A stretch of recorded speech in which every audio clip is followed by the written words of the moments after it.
अंदर अंदर ही ये घटनाएं घटित हो गई। तो उसका जो सबसे बड़ा रीजन सामने आ रहा है साइकोलॉजी के बेसिस पर, वो है कि बच्चे ज्यादातर रीजन, दो ही बड़े रीजन आए हैं, फैमिली रीजंस और एक रिलेशनशिप रीजंस। ये सर सारे आंकड़े फाइल भी है मेरे पास, और मैं 5-7 सेट उसके लेके भी आया हूं। तो हमारे लिए भी सर ये बड़ा ऐसा विषय बन गया जिसको हम अभी तक ट्रेस नहीं कर पा रहे हैं। रही बात कोटा कोचिंग की या कोटा की, तो एक बच्चा सुसाइड करता है तो पूरे देश का एक नागरिक है, और वो बच्चा हमारे लिए भी उतना ही इंपॉर्टेंट है। कोविड के टाइम पर एक एक बच्चे को बहुत तरीके से उसके घर तक भेजा पूरे देश भर में, तो वो गंभीरता भी हम लोगों ने उस टाइम निभाई है।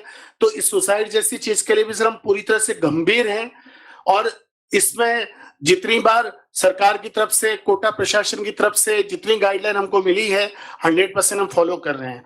मैं ज्यादा टाइम नहीं लेके सर एक लाइन पे बहुत ज्यादा प्रकाश डालना चाह रहा हूं कि एक दिन में एक बच्चा 6 घंटे कोचिंग के दायरे में रहता है, और बाकी 18 घंटे 17 घंटे वो अपने हॉस्टल या अपने पीजी के रूम में रहता है। ये बच्चा पढ़ाई के अलावा किसी और एंगेजमेंट में है नहीं, तो रूम से बाहर भी निकलता नहीं है ज्यादातर टाइम।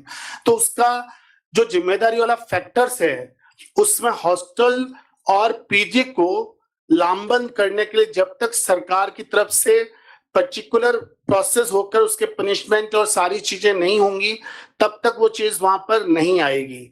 हम जनरली एलन वाले भी जाके जब किसी हॉस्टल के इन्वेस्टिगेशन करते हैं तो हमको उसमें एंट्री नहीं देते। कई बार ये कहते हैं कि बच्चे ने रूम लिया, आपसे पूछ के नहीं लिया है। तो हमारी एक अनुरोध है कि इस 18 घंटे के लिए उस हॉस्टल के अंदर वो सारी चीजें हो जो बच्चे को रोजाना उससे मिले। मैस में खाना खाने आया या नहीं आया, अभी लास्ट जो 21 ये हुआ था, इसमें बच्चे के सुसाइड के 30 दिन पता चला कि ये बच्चा सुसाइड कर चुका था। 2 दिन तक उसके रूम को किसी ने जाके नॉक तक भी नहीं किया। तो इन चीजों में हम देखते हैं कि सर वो जब तक हॉस्टल और कोचिंग का कॉम्बो नहीं बनेगा इसके अंदर, तब तक हम उन चीजों के लिए उस चीज को नियंत्रित करने में हमको एक दिक्कत तो ये दूसरी आती है। दूसरा सर, कोटा जैसी जगह पे जो बच्चे आते हैं तो उनके लिए राहें और भी हैं। जो अभी रवि सर ने बात करी थी कि उस बच्चे को शुरू में ये बताना पड़ेगा कि डॉक्टर इंजीनियर ही सब कुछ नहीं है।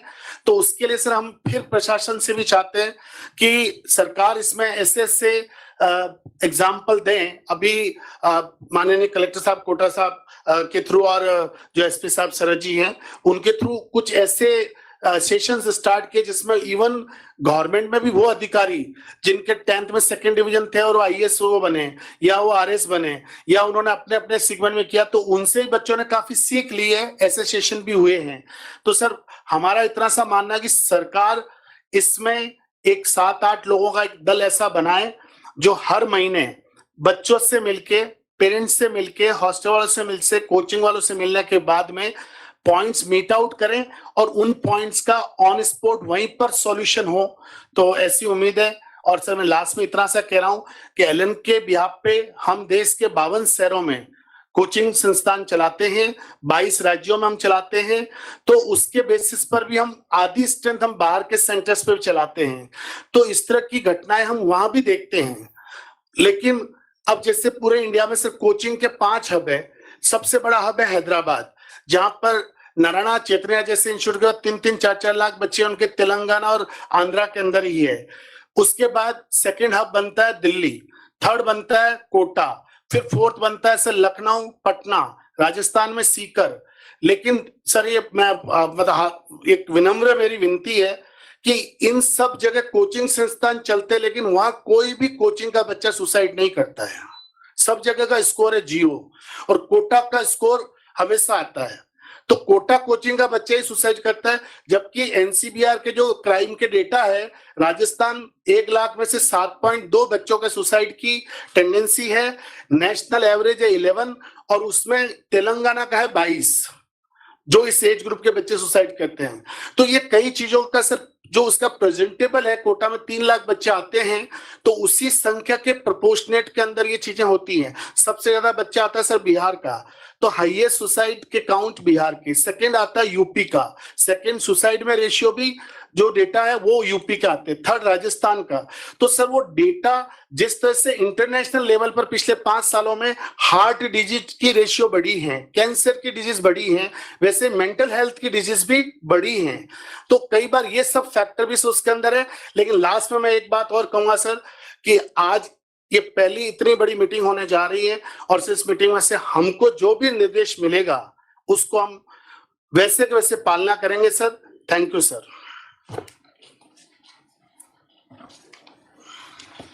अब सर मैं आपकी अनुमति से सीएलसी सीकर श्रवण चौधरी जी से निवेदन करूंगा कि सीकर भी कोचिंग में कोटा के बाद सेकंड है, तो आप अपने विचार उस बारे में व्यक्त करें सर। नमस्कार मुख्यमंत्री महोदय। सबसे पहले तो मैं सर उस मीटिंग को याद दिलाऊंगा कि आप सीकर आए थे और आप बच्चों से मिले थे। वो शायद हमारी कोचिंग के बच्चों के लिए सबसे अच्छी मीटिंग थी। तो मेरा सबसे पहला निवेदन तो ये रहेगा कि सर साल में एक बार आप घर के मुखिया होने के नाते, ये 2 ही शहर 3-4 शहर हैं, यदि वहां के सारे कोचिंग्स के बच्चों को इस तरह से गेदर करके हम लोग उनको इकट्ठा करके, और लोकल प्रशासन जो हमेशा हमें कोऑपरेट करता है, आपका यदि वहां एक मोटिवेशन हो जाए, क्योंकि सर आप करीब 1.5 घंटा आपने सीकर में दिया था बच्चों को, वो बच्चे इतने उत्साहित आज ही मिलते कहते हैं कि सर वो मीटिंग यादगार रही। बाकी बच्चे कहते हैं सर हमारी भी ऐसी मीटिंग कराओ। तो लोकल प्रशासन का एक पूरा सहयोग हमारे रहता है। तो सर एक तो आपसे हम अपील करना चाहेंगे कि आप साल में एक बार हमारे बच्चों के समय निकालें सर। दूसरा, जैसा सीआर चौधरी सर ने कहा, 18 घंटे बच्चा रूम पे रहता है, और ये जो प्रॉब्लम बता रहे सीआर सर की, प्राइवेट हॉस्टल में मान लो हम कोचिंग वाले जाने भी चाहे तो कई बार वो थोड़ा सा टोकाटाकी करते हैं, तो हम लोग भी फिर डिस्टर्ब नहीं करते। सर ये लोकल प्रशासन से एक सहयोग से, इसमें कोई अपन रूल की बात नहीं करेंगे, ऐसा एक सहयोग मिले कि कोचिंग के स्टाफ के अथोराइज्ड व्यक्ति प्राइवेट हॉस्टलों में जाके उन बच्चों से मिल के आ सकते हैं। हाँ, वो न्यूसेंस करते हैं तो अधिकार उनको जिला कलेक्टर महोदय को आप कंप्लेन कर सकते हैं। तो ये एक सर 18 घंटे का जो टाइम है, 24 घंटे बच्चा कोचिंग के टीचर के टच में रहे। और सर साइकोलॉजी की बात है तो सीआर सर ने जो बात कही सही है कि साइकोलॉजिस्ट हम रख लेते हैं, पर बच्चा वहां जाता तो वो ये मानता, बाकी दोस्त उसको तू गलत शब्द है, तू भी पागल हो गया क्या, वहां क्यों गया है, तो मतलब वो बच्चा उसको लेके थोड़ा आता प्रेशर में। और सर बाकी जब से ये सुसाइड का थोड़ा माहौल नेगेटिव सा बना है, सभी संस्था वाले मीटिंग करना, असेंबली करना, पेरेंट्स की मीट करना, ये सब धीरे धीरे समय के साथ बढ़ रहा है। और मैं सीकर की सारी कोचिंग की बिहाफ से आपको सर अश्योर कर सकता हूं कि राजस्थान सरकार जो भी हमें गाइडलाइन करेगी वो हमने आज तक मानी है, और आगे भी उनकी पालना होगी, यही मैं उम्मीद रखता हूं। मुझे विश्वास है कि आप निश्चित रूप से साल में एक बार हमारे बच्चों को एड्रेस करने के लिए सीकर और जो भी हब है वहां जरूर पधारेंगे। Thank you sir. अब सर आपकी अनुमति से सिंथेसिस बीकानेर से मनोज जी हैं, उनसे निवेदन करना चाहूंगा, अपनी बात कहें। नमस्कार सर। आदरणीय सीएम सर, आज आपने जो ये मीटिंग आयोजित करवाई है, इस सब के लिए आपको बहुत बहुत हम सभी राजस्थान की कोचिंग सेंटर की तरफ से बहुत बहुत हार्दिक धन्यवाद और साधुवाद। ऐसी चीजों की सख्त आवश्यकता पिछले 4-5 सालों से 10 सालों से आवश्यकता महसूस हो रही थी, और ये बहुत बड़ा कदम है जो राजस्थान में आगे जाकर के इन चीजों को कम करने में, नियंत्रित करने में बहुत ही मील का पत्थर साबित होगा। सर हमारे जिला स्तर पर पिछले 2-3 महीनों से लगातार नियमित बैठक हो रही है और उसका काफी प्रभाव पड़ा है। सर एक तो ये साइकोलॉजिस्ट का जो सर ने बताया कि इसको अपन किस तरह से, संख्या बहुत कम है, तो मेरी एक रिक्वेस्ट रहेगी कि राजस्थान गवर्नमेंट अपने RUHS Rajasthan university of health and science के अंडर में 1 वर्ष का क्लिनिकल साइकोलॉजी का कोर्स जो है वो डिप्लोमा कोर्स अगर प्रारंभ करवा सके, जिसके माध्यम से हम लोग अपने सभी जो हमारे टीचर्स हैं उनको भी, अथवा हमारे जो क्लिनिकल साइकोलॉजी के कोर्स के जो एक्सपर्ट इच्छुक लोग हैं उनको करवा पाए। तो RUHS के माध्यम से अगर ये कोर्स चालू करवाया जा सके, 1 ईयर डिप्लोमा कोर्स या 3 ईयर ग्रेजुएशन कोर्स, तो वो हमारे लिए काफी लाभदायक रहेगा। दूसरा सर, हमारे को जो लगभग सभी बिंदु जो इसमें आप हमें जो अभी लिटरेचर दिया गया है उसके अंदर लगभग मैंने देखा कि 75% बिंदु सभी वो संस्थान जिनकी छात्र संख्या 1000 या उससे ऊपर है वो लगभग पालन कर रहे हैं, और जो बाकी नए बिंदु हमें कुछ और ध्यान में दिलाए गए हैं तो हम इसकी सुनिश्चितता पूर्वक पालना करवाएंगे, कोशिश करेंगे, ऐसा हमारा विश्वास है सभी का। और सर ये जो आर्ट ऑफ लिविंग वाला या इस तरह के जो योगा कोर्सेज है, इनका भी हम जो हेल्प लेने के लिए काफी सोच भी रहे हैं सभी संस्थान। और हॉस्टल वाला सर जो मुद्दा आदरणीय मेरे दोनों अग्रज भाइयों ने उठाया, तो सर इसमें हम लोग थोड़ा सा सर हेल्प कर सकते हैं इंस्टीट्यूट वाले, क्योंकि एडमिशन हमारे माध्यम से होते हैं। तो क्या हम हॉस्टल संस्थानों के साथ मीटिंग करके, क्योंकि सारा काम केवल प्रशासन या सरकार पर छोड़ा जाए वो भी ठीक नहीं है, तो क्योंकि हम अपने बीकानेर में, जैसे हमने बीकानेर कोचिंग एसोसिएशन बना रखा है, तो उसी तरह से हर बड़े शहर में जहाँ कोचिंग छात्रों की संख्या 10,000 या उससे ज्यादा है, वहाँ कोचिंग एसोसिएशन बना करके और हॉस्टल संचालकों के साथ अगर नियमित मीटिंग की जाए और उनको इस चीज के लिए हम भी कहें कि भाई हम उन हॉस्टल्स को हम डीमोटिवेट करेंगे जो हमें सहयोग नहीं कर रहे हैं बच्चों की मानसिक स्वास्थ्य को ध्यान रखने में। तो सर इस तरह के ये कुछ पॉइंट्स हैं।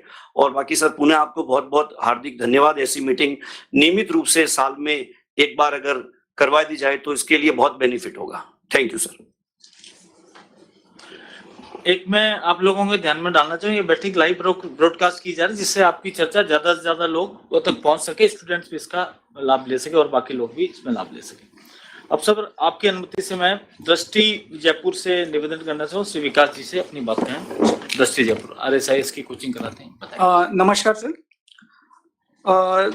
ज्यादातर देखा गया है सर, IIT और JEE की तुलना में सिविल सेवा में ये रेशो हमें कम देखने को मिलता है। पर आजकल स्थितियां ये बनी हुई है कि बहुत सारे पेरेंट्स, उनकी उम्मीदें इतनी ज्यादा बढ़ गई, इवन काउंसलिंग के वक्त हम देखते हैं कि 11-12 के बच्चे तक पेरेंट्स के साथ आ जाते हैं। बच्चे को ना पाठ्यक्रम की जानकारी है, ना पेपर पैटर्न की जानकारी है, उस तरीके की उसकी मैच्योरिटी नहीं है कि वो सिलेबस को समझ सके।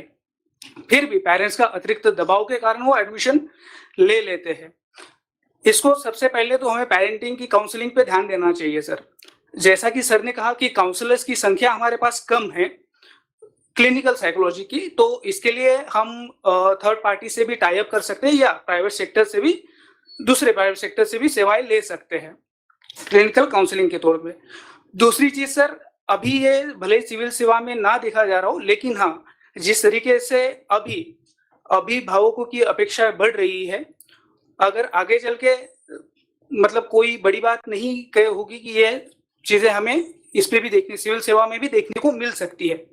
इसके लिए जरूरी है सर सबसे पहले तो पेरेंट्स की काउंसलिंग करना, उनको समझाना कि बच्चे से जो अपेक्षाएं है, पहली बात तो संपूर्ण पाठ्यक्रम समझे, उस लेवल पे जहां तक वो मैच्योरिटी आ जाए तभी एडमिशन प्रक्रिया की जाए, पहली बात तो।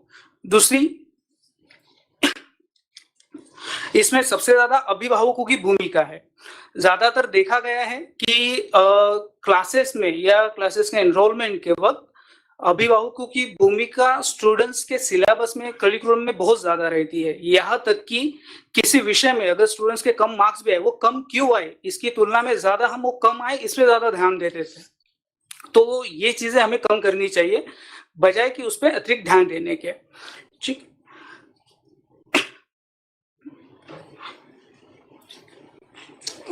ठीक है सर, इतने ही मेरे पॉइंट है। धन्यवाद सर। अब मैं रेजोनेंस कोटा से RK वर्मा जी से निवेदन करना चाहूँ, अपनी बात कहें। रामकृष्ण वर्मा जी।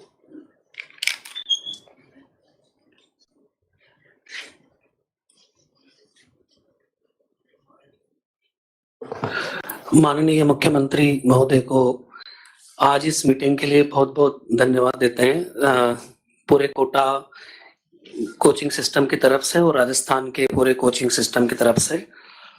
सर मैं 28 साल से इस फील्ड में हूँ। 95 से मैं इस कोचिंग के फील्ड में IIT के तुरंत बाद आया था। मैंने 28 साल से इस कोटा के सिस्टम को देखा है और सबसे पहले तो मैं यही कहना चाहूंगा कि कोटा में इतनी मेहनत टीचर्स ने और कोचिंग चलाने वाले सब लोगों ने की है कि जिसकी वजह से कोटा के इतने शानदार रिजल्ट्स रहे हैं।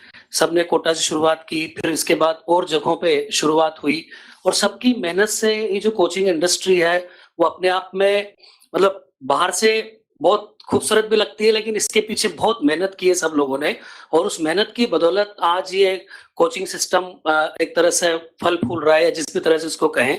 लेकिन हर अच्छी चीज के साथ कुछ ना कुछ नेगेटिव चीजें समय के साथ जुड़ती हैं। हालांकि मैंने ये सुसाइड वाले केस जो बच्चे करते हैं ये उस जमाने में भी देखे, 96, 97 के टाइम पे भी मैंने देखे हैं। तो अब ये संख्या बहुत ज्यादा हो गई। इसका सबसे बड़ा रीजन तो यही है एक्सपेक्टेशंस और उन एक्सपेक्टेशंस को मीट करने के लिए जो रिक्वायरमेंट्स रहती है बच्चों की, कि जितनी उसके लिए मेहनत लगती है, कई बच्चे उससे थक जाते हैं और पेरेंट्स की तरफ से भी एक्सपेक्टेशंस बहुत ज्यादा रहती है। कई बच्चे इमोशनली इतने स्ट्रांग नहीं होते हैं। मैं खुद जब आईआईटी में पढ़ने गया था तो वहां जाने के बाद मैं खुद जब घर की याद आती थी, मैं मद्रास गया था कोटा से, तो घर की याद आती थी, रोते थे। तो 3-4 महीने तक अपने आप को बहुत उस तरह से एडजस्ट करने में काफी टाइम लगा।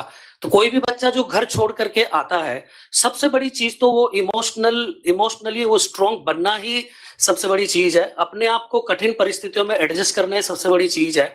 और इन सबके लिए सेल्फ मोटिवेशन भी बहुत बड़ी चीज होती है, बट हर बच्चा उतना सेल्फ मोटिवेटेड नहीं होता है, उसके अंदर मोटिवेशन डालना पड़ता है। और बच्चे को मोटिवेशन के लिए हम लोग खुद खूब सारे ओरिएंटेशन सेशन, मोटिवेशन सेशन लेते हैं, लेकिन अगर बाहर से कोई आकर के जब उनको मोटिवेशन देता है तो उसकी एक अलग बात रहती है। मैं यहाँ ये रिक्वेस्ट करना चाहूंगा कि हमारे प्रदेश में जितने भी अधिकारी लोग हैं और जितने भी प्रतिभाएं हैं, उनके एक एक सेशन 1 महीने में एक बार लगाए जाएं। हम लोगों के आईआईटीज में हर बुधवार को एक एक्स्ट्रा मुरल लेक्चर हुआ करता था, जो पढ़ाई के अलावा जो भी बड़ी बड़ी प्रतिभाएं होती हैं वो आके बच्चों को मोटिवेट करते थे और उनमें बड़ा मोटिवेशन आता था। हम लोग तो उनको रोज रोज नजर आते हैं कि या तो हमारे टीचर है रोजाना हमको पढ़ा रहे हैं, तो उसमें उतना इम्पैक्ट नहीं आता उनके ऊपर। जब एक्सटर्नल पर्सन कोई आकर के बच्चों को मोटिवेट करेंगे तो उनको एक अलग मोटिवेशन रहेगा और एक अलग प्रदर्शन उनको दिखाएंगे कि भाई और भी चीजें हैं जो वो बच्चे, आईआईटी में नहीं हुआ मान लो सिलेक्शन, नीट में नहीं हुआ उसका सिलेक्शन, तो भी जो उसने मेहनत की है वो मेहनत उसकी कहीं बेकार नहीं जाएगी। मेहनत करने का जो गुण उसके अंदर आया है वो उसकी मदद करेगा। पर ये बार बार सर आपकी अनुमति से हेमंत दिनेश सब कुछ कहना चाहेंगे sir? Please sir. Dinesh sir. Sir मैं एक ही पॉइंट निवेदन करना चाहता हूँ सर। जैसे हर बच्चा जो सुसाइड करता है सर, इससे पहले कुछ कुछ लक्षण होते हैं सर, मतलब इनकी सबकी हम एनालाइज करें, जितने केस हमने इन्वेस्टिगेट किया है सर, उसमें जनरली ये होता है कि क्लास अटेंड करना बंद कर देता है सर, क्लास मतलब एब्सेंटिज्म। दूसरा, इसके कई कई नंबर कम आने लग जाते हैं सर। तीसरा, मेस में खाना नहीं खाता है सर, मेस में खाना खाना बंद कर देता है सर। और कभी कभी जैसे रूम लॉक कर देता है, रूम खोलेगा ही नहीं सर पूरा आधा दिन, एक दिन मतलब 5 बार किसी से मिलेगा नहीं सर, लोगों से बातचीत नहीं करेगा, मोबाइल स्विच ऑफ कर देगा, एक्सेसिबल नहीं होगा सर। तो सर इस तरह की जो इस रेड फ्लैग्स है जो कोचिंग वाले प्लस हॉस्टल वाले आइडेंटिफाई कर सकते हैं सर। तो जिस तरह से कोचिंग वाले सर, जैसे इनकी फर्स्ट 1 मंथ में इनको ये पता चल जाता है कि इसमें कौन आईआईटी क्रैक करेंगे, कौन अच्छे कर रहे हैं, इनकी एक स्पेशल प्राइमो बैच बना देते हैं, उनको स्पेशल कोचिंग देते हैं सर। इस तरह के जो लक्षण वाले लड़कों को भी आइडेंटिफाई करें सर, आइडेंटिफाई करके उनको इनको जो भी रिलीफ देना है, जो भी एड्रेस करना है, अगर कुछ भी नहीं है तो पेरेंट्स को बताना है। इस तरह से इनको भी आइडेंटिफाई करके हॉस्टल प्लस कोचिंग दोनों आइडेंटिफाई करके उनकी जो भी प्रॉब्लम है उसको एड्रेस करना है सर। यही पॉइंट है।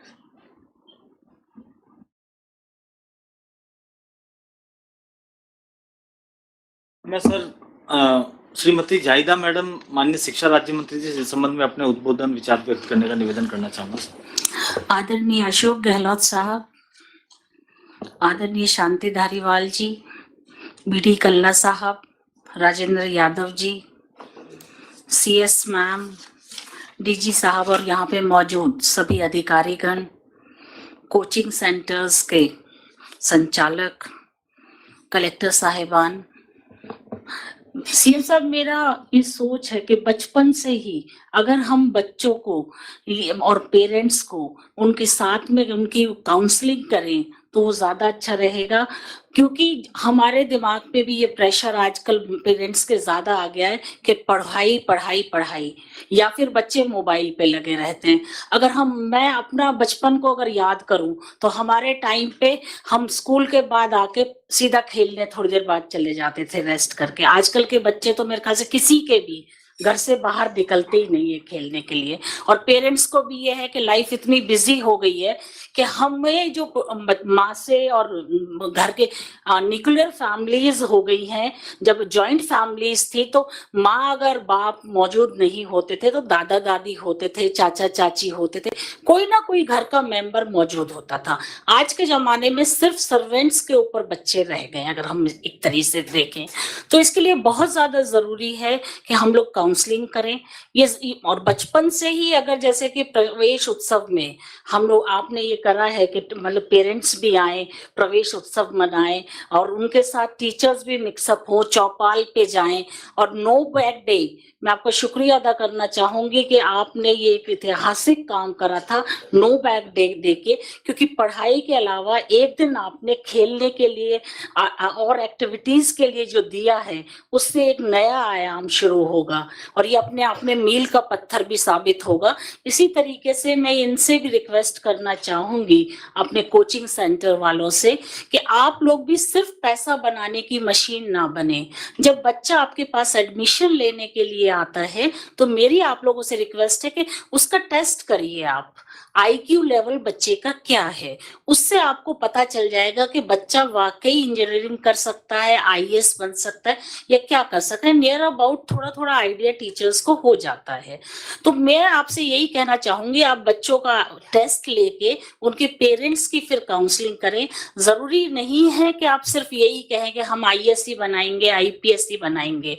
और इवन मैं तो ये भी कहूंगी कि टीचर्स की भी इसमें हमें काउंसलिंग करवानी चाहिए, क्योंकि किसी भी एज के आदमी को काउंसलिंग की जरूरत पड़ सकती है। वो जमाना गया, आज के जमाने में इतनी ज्यादा टेंशनें हैं कि मैं भी अगर काउंसलिंग करवाऊं अपनी तो कोई बुरी बात नहीं है, अच्छी बात है। आप बल्कि उससे आपके ऊपर जो वजन आपके दिमाग के अंदर चल रहा है, ओवरबर्डन, वो आपसे हट जाएगा और आपके वर्क इंप्रूव होगा। वो टाइम गया कि जब आप साइकोलॉजिस्ट के पास जाते थे तो पागल कहा जाता था। We have to make them understand कि आप अगर साइकोलॉजिस्ट के पास जा रहे हो, यू आर नॉट मैड। आप अपनी परेशानी किसी से कह के इफ यू फील बेटर तो यू शुड गो अहेड। तो ये एक हमें मोटिवेशन समाज में लाने के लिए एक रेवोल्यूशनरी कदम रहेगा। और जैसा कि अब ये है कि कोचिंग इंस्टीट्यूट्स हैं, PG हैं, हॉस्टल हैं, तो उसमें ये भी किया जा सकता है कि आप जरूरी नहीं आप एक दिन म्यूजिक के लिए आधा घंटा 1 घंटा रख दीजिए, कि आप अपनी एक्टिविटीज करवा दीजिए, योगा क्लासेस कर दीजिए वीकली, तो बच्चे को डेफिनेटली रिलीफ मिलेगा और आप लोगों में एक फ्रेंडली माहौल बनेगा। ये जैसी आ जाती है कि आज के बच्चे, पहले का जमाना गया कि जब टीचर्स और पेरेंट्स को देख के छुप जाते थे, आज के बच्चे उस तरह के नहीं हैं। हमें उन्हीं के अकॉर्डिंग समझ के हमें चलना पड़ेगा। हमारी जो जनरेशन है, हम अपने पेरेंट्स से डरते थे, आज अपने बच्चों से डरते हैं। हमारी ये वाली सैंडविच वाली स्थिति हर किसी के घर में है, कोई एग्री करे या ना करे। आई एम श्योर मेरे घर में भी है कि बच्चे आज के नहीं सुनते, वो चाहते हैं कि हम उनकी बात को माने। तो we should give them preference, और जो उनकी चॉइस, हमें पेरेंट्स को उसी दिमाग से तैयार करना होगा कि आप बच्चों के साथ और आप लोगों को फ्रेंडली माहौल में आप उनसे कुछ भी करा सकते हैं, लेकिन अगर आप उनको डिक्टेट करने की कोशिश करेंगे तो वो रिवोल्ट होगा और वो मजबूरी में वो स्टेप फिर उठाने को बच्चे पे इतना प्रेशर आ जाता है। और जहां तक ये है कि 99-100 वाला जो चल रहा है आजकल, उसको हमें रोकना चाहिए। CM साहब, मेरे आपसे भी निवेदन है कि अगर इसको ग्रेडिंग सिस्टम या इस तरह से कर दिया जाए या कुछ ऐसा सिस्टम हो गया। अब आजकल तो आप ये मानिए, अगर दिल्ली के अंदर 99 के कट ऑफ चली जाती है तो इतना ज्यादा प्रेशर हम ही बच्चों को दे रहे हैं, आप और हम सब मिलके। तो इसमें आप ही कोई मदद कर सकते हैं, जैसे इमोशनल साइकोलॉजिकल है, तो इसके लिए मास्टर ट्रेनर्स तैयार किए जा सकते हैं कि जिससे कि वो और ज्यादा ट्रेनिंग दें। हमारे टीचर्स ट्रेनिंग ले सकते हैं, तो हमें बाहर से फिर आगे चल के जरूरत नहीं पड़ेगी। Thank you. अब मैं सर माननीय उच्च शिक्षा राज्य मंत्री महोदय राजेंद्र सिंह यादव साहब से निवेदन करना चाहूँ, इस संबंध में अपना उद्बोधन प्रस्तुत करें।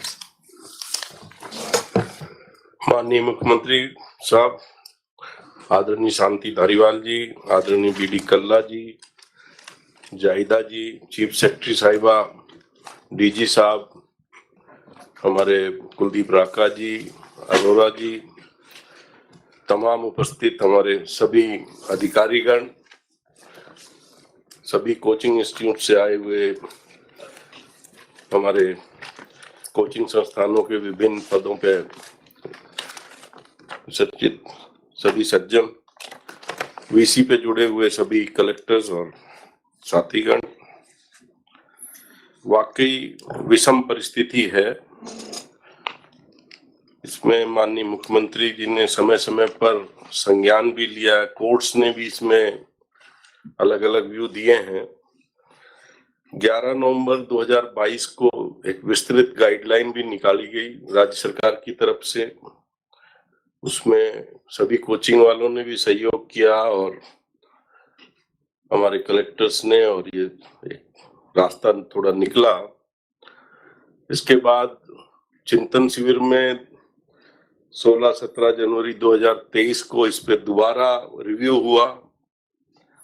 फिर माननीय मुख्यमंत्री जी के आदेश पे 27 जनवरी को हमने दोबारा एक मीटिंग रखी, जिसके अंदर कोचिंग संस्थान को भी बुलाया, सारे जिला कलेक्टर से भी मिले। तो विषय चिंता है इसमें, विषय में बहुत जो आपाधापी है आज पेरेंट्स की तरफ से, आपके कोचिंग इंस्टीट्यूट्स की तरफ से, ये दोनों तीनों तरफ से है।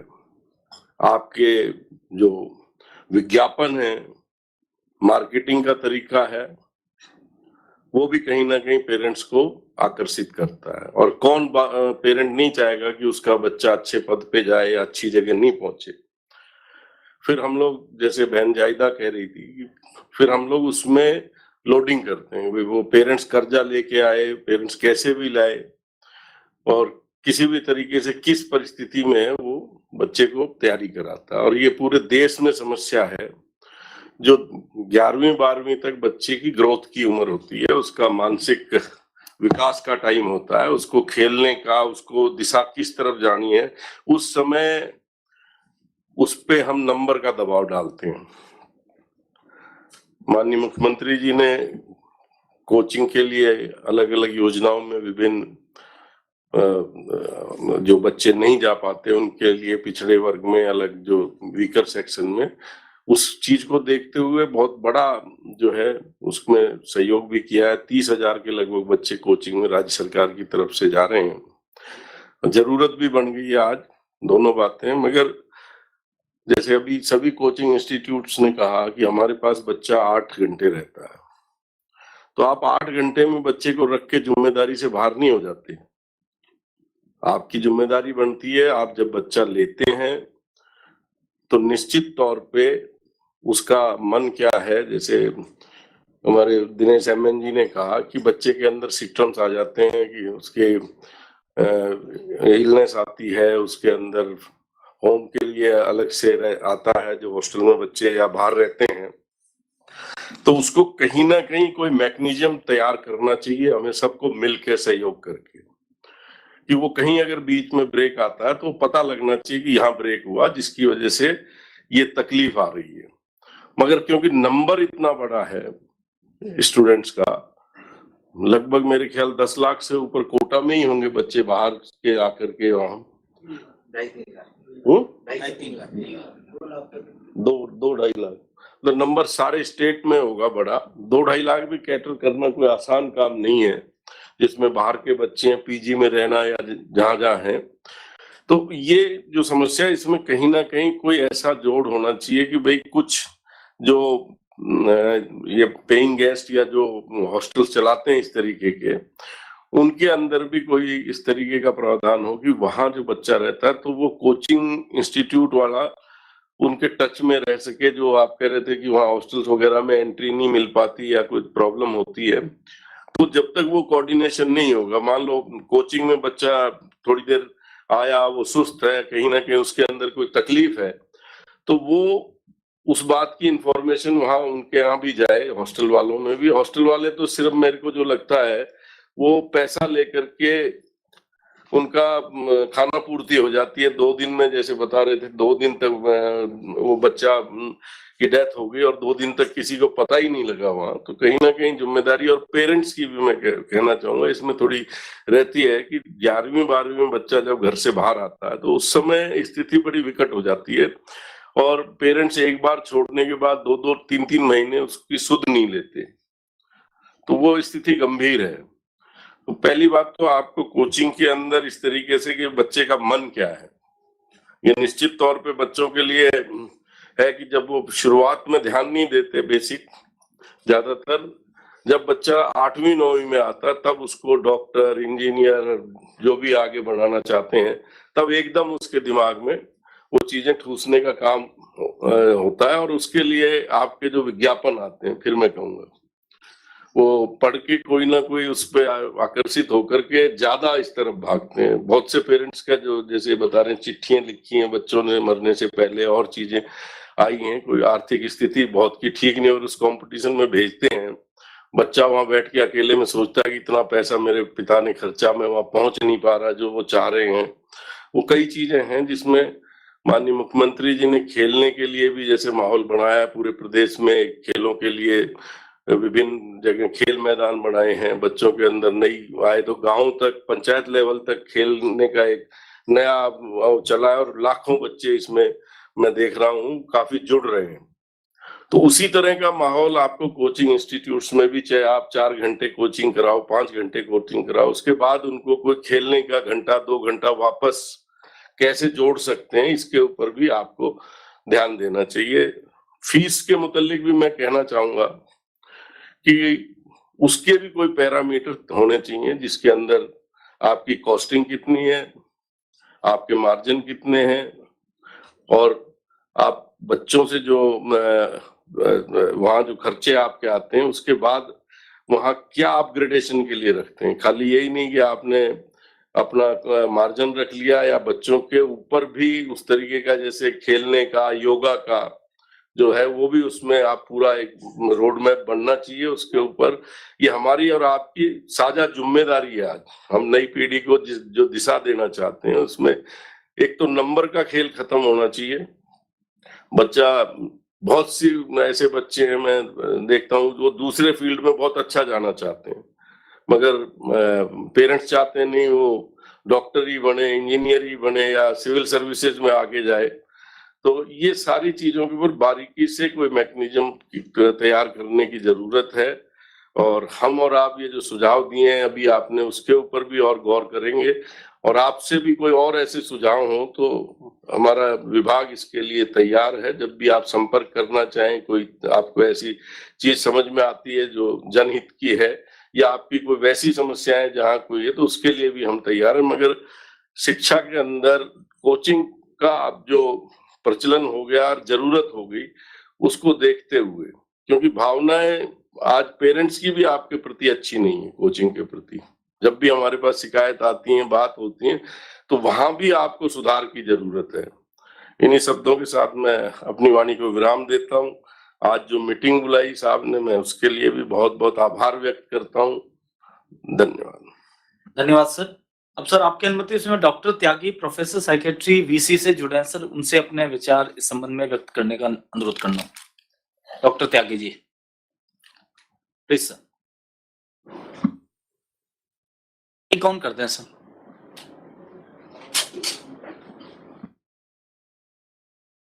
सर नमस्कार सर। हेलो, आ रही है आपकी आवाज? आ रही है, आवाज आ रही है, बोलिए हाँ सर आवाज आ रही है। सर नमस्कार सर, मैं डॉक्टर आलोक त्यागी हूँ। मैं सीनियर प्रोफेसर साइकेट्री में एसएमएस मेडिकल कॉलेज में हूँ और ये बच्चों के अंदर जो स्पेशली जो कोचिंग इंस्टीट्यूट के अंदर जो बच्चे पढ़ रहे हैं उनमें सुसाइड रेट रिलेटिवली काफ़ी हाई हो रही है। उसके बहुत सारे मनोवैज्ञानिक कारण हैं। एक तो बच्चों को जो बच्चों के पेरेंट्स और बच्चे ये सबसे पहले कोचिंग इंस्टीट्यूट्स के बारे में, ये जो अखबार के अंदर जो बहुत बड़े बड़े एडवर्टाइजमेंट जो फ्रंट पेज पे आते हैं और जिस तरह से ग्लोरीफाई किया जाता है, तो उनके पेरेंट्स के एक्सपेक्टेशन बहुत ज़्यादा बढ़ जाते हैं। इन एक्सपेक्टेशंस के कारण ही जो पेरेंट्स है वो कई पेरेंट्स ऐसे होते हैं जो कि अफोर्ड भी नहीं कर पाते हैं और तब भी वो पेरेंट्स को भेजते हैं। चलो ये हर आदमी की स्वतंत्रता है कि अपने बच्चे को वो पढ़ाने के लिए भेजे, लेकिन वहाँ पे जो पढ़ने वाले बच्चे होते हैं उनको कम उम्र के अंदर 10वीं क्लास में या 11वीं क्लास से उनकी जो पढ़ाई शुरू हो रही है, तो उन पे एक तो बहुत ही कॉम्पिटिटिव जो है प्रेशर होता है उसके अंदर। उस प्रेशर को कई बार वो लोगों से शेयर नहीं कर पाते और शेयर नहीं करने के कारण जो उनके अंदर धीरे धीरे आत्मग्लानि और हीन भावना हो जाती है, अल्टीमेटली बच्चे डिप्रेशन में आ जाते हैं। तो इसके लिए बच्चों जहाँ पे क्लस्टर में बहुत बड़ी तादाद में बच्चे होते हैं और पढ़ाई का एक बिल्कुल फिक्स शेड्यूल होता है कि इतने से इतने घंटे के अंदर उसको जो है पढ़ाई करना है, होमवर्क करके देना है, नेक्स्ट डे एग्जाम है। और हॉलीडेज की शायद मुझे बहुत ज़्यादा ज्ञान नहीं है इसमें कि जो कोचिंग इंस्टीट्यूट्स के अंदर किस तरह के हॉलीडेज और रिक्रिएशन सेंटर है। बट मेरा ये सुझाव है कि जो सुसाइड को रोकने के लिए सबसे महत्वपूर्ण चीज़ जो होती है वो होती है अर्ली आइडेंटिफिकेशन। अर्ली आइडेंटिफिकेशन कहाँ हो सकता है? एक तो जहाँ वो पीजी में रह रहा है या जो हॉस्टल में रह रहा है तो वहाँ पर उसके व्यवहार में जो परिवर्तन हो रहा है, यदि बच्चे ने जैसे एब्सेंट रहना शुरू कर दिया, पीजी हॉस्टल से निकलना बंद कर दिया, लोगों से सोशल इंटरेक्शन कम करना शुरू कर दिया, या पेरेंट्स को सेकंड वो वहाँ पे उसकी जो कलीग्स हैं वो उनको पता होना चाहिए। दूसरा, जब वो पेरेंट्स अपनी बात करता है तो कई बार क्या है कि बच्चे अपनी कंप्लेंट बताते हैं कि साहब मेरे से एडजस्ट नहीं हो जा रहा है, और वो पेरेंट्स उन मैसेज को समझ नहीं पाते हैं और समझने के कारण वो बार बार कहते हैं नहीं ठीक हो जाएगा, नहीं तो ठीक हो जाएगा। लेकिन बच्चे को पता लगता है कि ये तो पॉसिबल ही नहीं है, पेरेंट्स मेरे को पुश कर रहे हैं और मेरे से ये हो नहीं पा रहा है। अब सवाल आता है कोचिंग इंस्टीट्यूट्स की रेस्पॉन्सिबिलिटीज का। कोचिंग इंस्टीट्यूट्स भी जो है, कोचिंग इंस्टीट्यूट्स को भी अपना करिकुलम में जहाँ तक है कुछ रिक्रिएशनल एक्टिविटीज वहाँ रखनी चाहिए।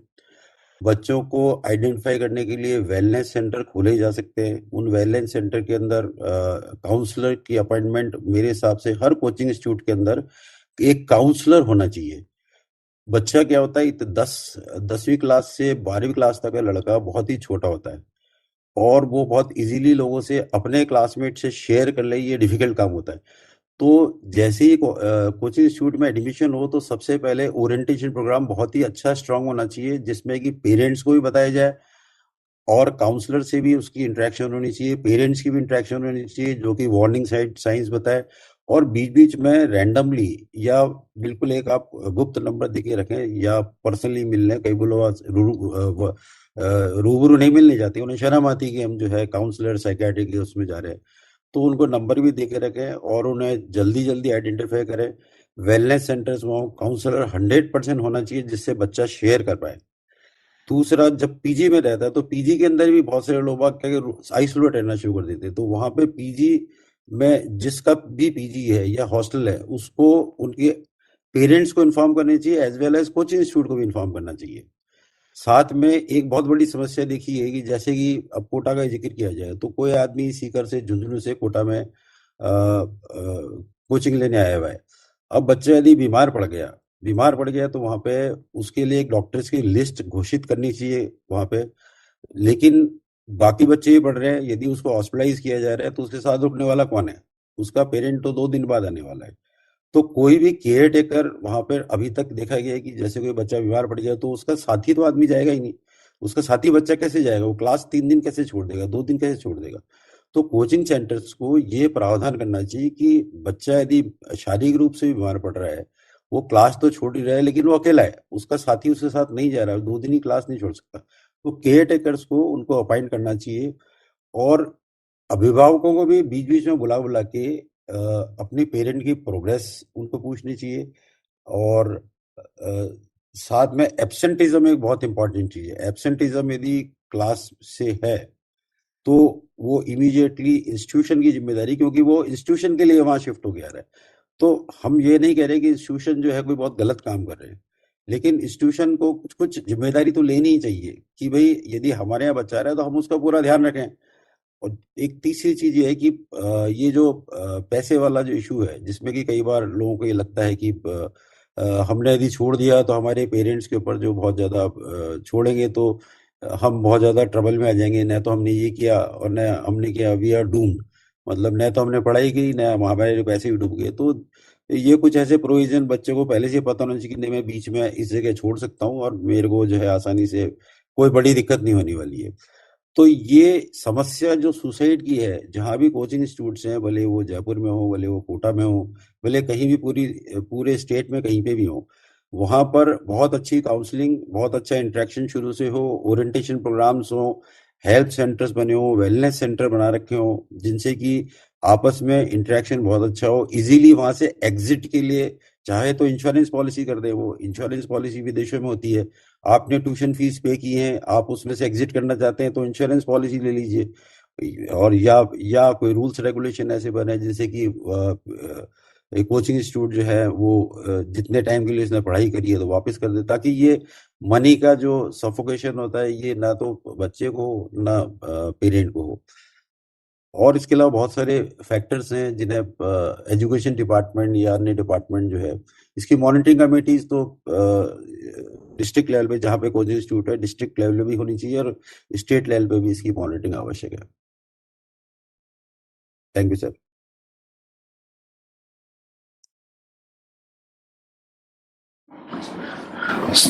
अब मैं आदरणीय शांति धारीवाल साहब मिनिस्टर यूडीएस से निवेदन करना चाहूंगा, आप कोटा से विरासत हैं, इस बारे में अपना उद्बोधन देना चाहें सर। आदरणीय धारीवाल साहब।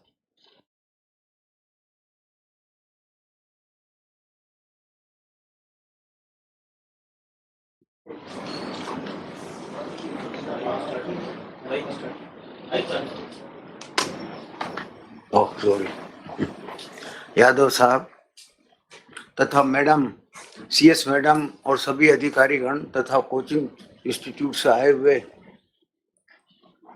सभी महानुभाव, ये मुख्य तौर पर ये वाकई चिंता का विषय है। जिस प्रकार की आत्महत्याएं हुई है, सुसाइड हुआ है,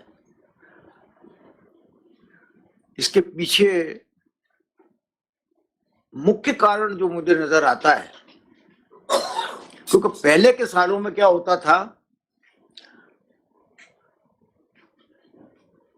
कि परीक्षा के समय जब परीक्षा नजदीक होती थी तब सुसाइड हुआ करता था, और या परिणाम आता था तो परिणाम में अगर उसके खिलाफ परिणाम आ गया, उल्टा परिणाम आया तो सुसाइड होता था।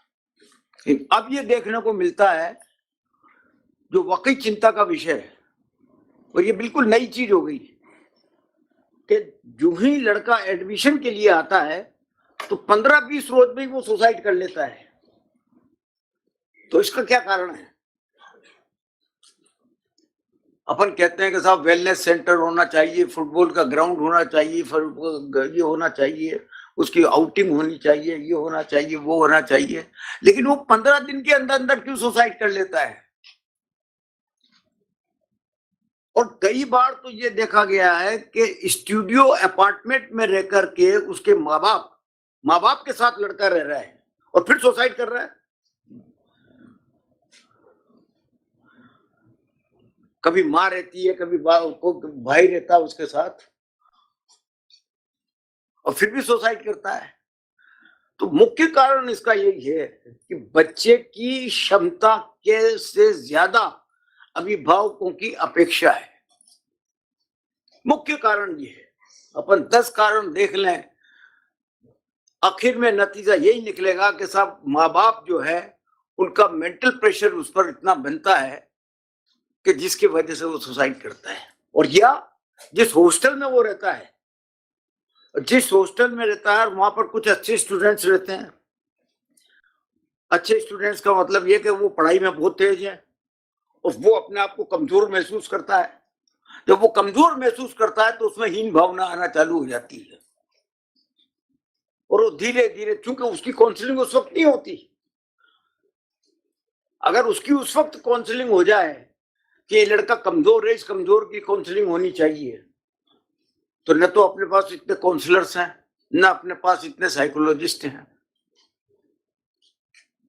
नाम क्या, आप काउंसलिंग के लिए एक आदमी, एक कोचिंग इंस्टीट्यूट में 2 या 3 आदमी काउंसलिंग करने वाले हो, हजारों बच्चों की काउंसलिंग कहां तक करेंगे? और इतने काउंसलर्स भी नहीं है अवेलेबल, न साइकोलॉजिस्ट है। तो ये चीज जो नई देखने को मिली है, ये वाकई चिंता का विषय है कि इसका मुकाबला कैसे किया जा सके, कैसे ये बात दूर हो। ये माता पिता का जो मेंटल जो प्रेशर बनता है उस पर, उसको बार बार वो करना, तो वो मेरा सुझाव ये है कि जिस वक्त उसका एडमिशन होता है, एडमिशन के वक्त में कोचिंग इंस्टीट्यूट उसका फौरन एडमिशन कर लेते हैं। उस वक्त उसके पेरेंट्स का सबसे ज्यादा 2 या 3 रोज के लिए जो है बाकायदा काउंसलिंग होना चाहिए और स्टूडेंट का भी काउंसलिंग होना चाहिए। माँ बापों को समझाना पड़ेगा इस बात को अच्छी तरह से कि लड़का वो ये आप इसके सामने कहिए फेल हो जाए कोई चिंता नहीं, लेकिन तू तो पढ़। लेकिन ये नहीं कहता, कोई माँ बाप नहीं कहता ऐसा। आप बताइए इसके अलावा कारण क्या है? इधर उधर की बातें करें अपन, उससे तो कोई फायदा है नहीं। मेन बात तो यही है कि उस पर इतना मेंटल प्रेशर किसी प्रकार से उनके माँ बापों का रहता है या परिवार का रहता है, और या जिस हॉस्टल में वो रहता है वहां पर जो है दूसरे स्टूडेंट्स की परफॉर्मेंस देख करके वो अपने आप को जो है हीन महसूस करता है। वो प्रेशर उसको किस प्रकार से उसको रिलीज किया जाए, तो उसकी व्यवस्था के लिए वक्त वक्त पर जितनी भी सरकार के द्वारा जो है वो गाइडलाइन निकाली गई है, कलेक्टर्स के जरिए जो है, कलेक्टर्स ने भी काफी मेहनत करी है। ये रवि कुमार कोटा थे, बहुत मेहनत करी इन्होंने। इसके बाद में जितने भी कलेक्टर्स आए कोटा में, सबने मेहनत करी इस बारे में, लेकिन नतीजा वही, बढ़ते गए। अभी 8 महीने के अंदर अंदर जो है वो 15 सुसाइड हुई है कोटा में। अब उस पर किस प्रकार से चेक करें?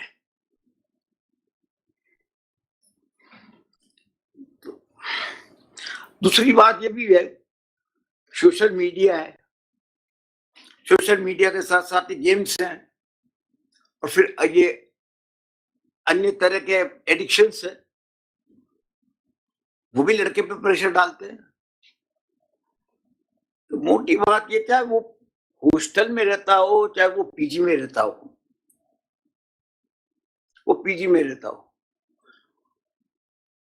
सबसे पहले जिस कोचिंग में वो कोचिंग इंस्टीट्यूट में कोचिंग ले रहा है, ये तो उनकी ड्यूटी बनती है कि वो ये देखें अच्छी तरह से। जब आप क्लास में रहते हैं, आप क्लास लेते हैं, तो आपको नजर आ जाता है कि साहब ये स्टूडेंट जो है इनकी काउंसलिंग बहुत जरूरी है, आपको नजर आना चाहिए। अगर आप सिर्फ पढ़ा करके चल दोगे तो उससे तो कुछ नहीं होने वाला। पढ़ाते वक्त ही आपकी नजर उस हर स्टूडेंट के चेहरे पे इस प्रकार से जानी चाहिए कि जिससे आपको ये पता लग जाए कि इसकी काउंसलिंग बहुत जरूरी है और उसकी काउंसलिंग का इंतजाम हो। अब 8-6 घंटे वो कोचिंग इंस्टीट्यूट में रहता है और 18 घंटे हॉस्टल में रहता है, या मान लीजिए कहीं कोई जगह ही नहीं है, कहाँ जाएगा? न वहाँ पार्क है, न वहाँ कोई कहना में आपका कोई गेम्स का कोई खेलने का कुछ है, न वेलनेस सेंटर है, न कुछ नहीं है। तो ये सब चीजें तो खैर हेल्प करती है उसको, इसको कोई दो राय नहीं। लेकिन मोटी बात ये है कि अब आप वैसे भी देखें तो कोरोना के बाद में वर्ल्ड वाइड बढ़ा, सुसाइड के केसेस तो वर्ल्ड वाइड बढ़े हैं। क्या बड़े होंगे उससे कोई मतलब नहीं। कुल बात के बात यही है कि 1-to-1 काउंसलिंग उस स्टूडेंट की होनी चाहिए जिसको कि कोचिंग क्लास में पढ़ाने वाले लेक्चरर की ये ड्यूटी है कि वो थोड़ा सा एक्स्ट्रा टाइम लेवे। अगर 1 घंटा लेता है तो 1 घंटा 10 मिनट लेवे, लेकिन उनके चेहरे को आराम से तसल्ली से देखे और तसल्ली से देख करके ये देखे कि इसके चेहरे पे टेंशन है। अगर उनको आपने आइडेंटिफाई कर लिया और उनकी काउंसलिंग करवा दी तो मैं ये समझता हूँ कि इसमें काफी कुछ गिरावट आएगी। और माँ बापों की काउंसलिंग करवा दी एडमिशन के वक्त में ही, अगर आपने माँ बापों की काउंसलिंग करवा ली तो भी निश्चित तौर पर इसमें गिरावट आएगी। तो वक्त पे जो गाइडलाइन सरकार के द्वारा निकाली गई है, मुझे उसमें कोई शिकायत नहीं है कि साहब नहीं करते हैं, लेकिन उस बात को और अच्छी तरीके से इम्प्लीमेंट करने की जिम्मेदारी तो कोचिंग इंस्टीट्यूट्स की है।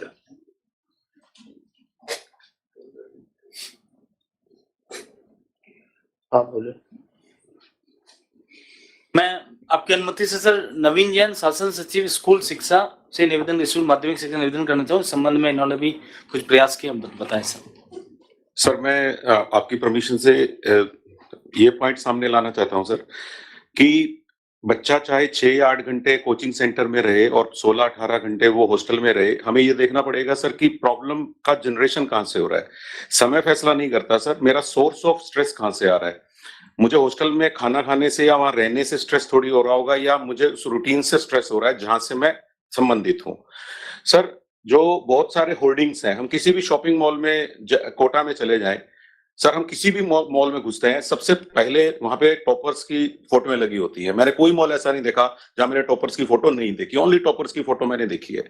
सर मुझे रिसेंटली 1 साल में 4-5 कोचिंग सेंटर के ऑडिटोरियम यूज करने का मौका पड़ा विभिन्न सरकारी कार्यक्रमों में। सर मैंने बल्कि उनके संचालक को ये कहा कि मैं इस पूरे ऑडिटोरियम में केवल सक्सेसफुल लोगों के फोटो देख रहा हूं, आप थोड़े बहुत फेलियर्स के फोटो क्यों नहीं लगाते हैं। ये जो हम अभी चर्चा कर रहे हैं ये मैंने रूबरू देखा है सर, 100% टॉपर्स के फोटो और पॉसिबली अगर 1st से 10th रैंक है उनके फोटोज लगते हैं।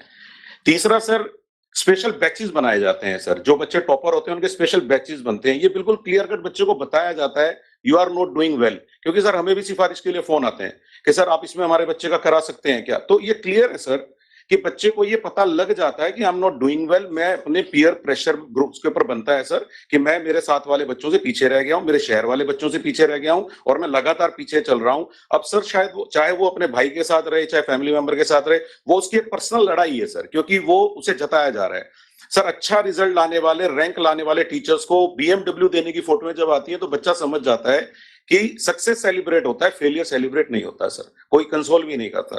तो ये बहुत ज्यादा, ये जो ट्रेंड है सर इस पे कंट्रोल होना ही चाहिए, क्योंकि ये एक ऐसा बनाया जा रहा है कि ओनली सक्सेसफुल बच्चे ही हमारी ब्रांडिंग है।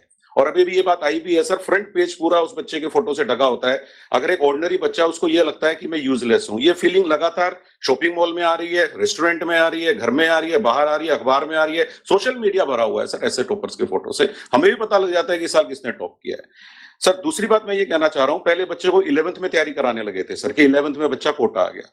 सर धीरे धीरे ट्रेंड चेंज करके 9th पे लेके आ गए सर, अब बच्चा 9th में कोटा आने लग गया। और सर अभी अगला प्रयास ये चल रहा है कि सर 6th में बच्चे को लाने का प्रयास चल रहा है। सर 6th का बच्चा ओनली 10 साल का है सर। अगर हम 10 साल के बच्चे को बाहर ले जाएंगे सर, यूपी से, बिहार से, हरियाणा से, सर डेफिनेटली 10 साल का बच्चा बहुत छोटा है, उसको पता नहीं है, उसको सर अपने बर्तन कपड़े सब देखने हैं, प्लस उसको अपनी कोचिंग अटेंड करनी है, फिर स्कूल में भी उसे फॉर्मल एजुकेशन लेनी है।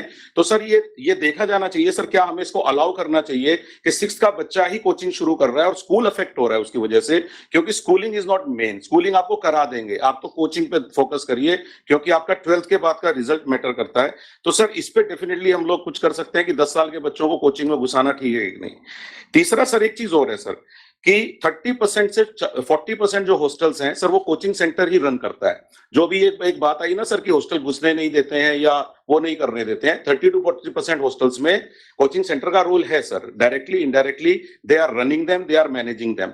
तो ऐसा इश्यू 40% में तो कतई नहीं हो सकता सर कि हमें मैनेज नहीं करने दिया जा सकता, वो उनको पता रहता है सर वहां क्या रूटीन चल रही है। एक सर जो कई बार इवन हमें भी पता है सर, क्योंकि हमारे रिलेटिव्स के बच्चे हैं सर, जैसे रक्षाबंधन है कि 1 दिन की छुट्टी है तो अलाउ नहीं करते सर, बड़ी होली दिवाली पे अलाउ कर देते हैं सर 4 वाली छुट्टी पे। तो ये देखा जा सकता है सर कि कुछ 4, 5, 6 अगर हॉलीडेज उसको 2-2 दिन की मिल जाएं तो उसके दिमाग का जो फ्रस्ट्रेशन है जो वहां रहते हुए हुआ है वो फैमिली से मिलने से कम हो सकता है। और वीकली ऑफ भी सर, और या वीकली ऑफ भी थोड़ा एक्सटेंडेड ऑफ अगर उसको मिलेगा तो वो रिलैक्स कर सकता है सर। वरना कई बार ऐसा भी होता है सर 6 दिन में जो पड़ा 7वें दिन टेस्ट, ऐसा कुछ लोग करते हैं सर, तो इससे बच्चा अपने आप को रिफ्यूलिंग ही नहीं कर पाता है कहीं ना कहीं, तो ये भी चीज है। और सर अभी भी एक बात आई कि जब रवि सुरपुर ने प्रयास किया तो वो 15 से 8 पे आ गई थी सुसाइड, 2 साल वो ट्रेंड चला, 7, 8, फिर वो 12, 15 पे आया। सर डेफिनेटली प्रयास ने रंग लाया था, लेकिन सर थोड़े दिन बाद एक टेंडेंसी आ जाती है चेकलिस्ट भरने की, टिक मार्क बन जाते हैं सर हम लोग, चलती फिरती कंप्लायंस रिपोर्ट हो जाते हैं कि हम टिक कर देते हैं ये हो रहा है, हाँ ये किया जाता है, लेकिन वो उतना अच्छे से मॉनिटर नहीं होने की वजह से वो उतना पूरी मंशा से नहीं होता है। तो सर डेफिनेटली इसमें अगर हम सब करेंगे तो ये भी एक चीज की जा सकती है सर। Thank you sir. मैं सर आपकी अनुमति से डीजीपी साहब मिश्रा सर से निवेदन करना चाहूँ, संबंध में अपने विचार व्यक्त करें। मिश्रा सर। एक सेकंड सर, और कोई बोलना चाहते हैं आप में से? जो कोचिंग संबंधित लोग आए हुए हैं, 6 लोग बुलाए आप लोगों ने, उसके अलावा भी कोई बोलना चाहे तो बोल सकता है।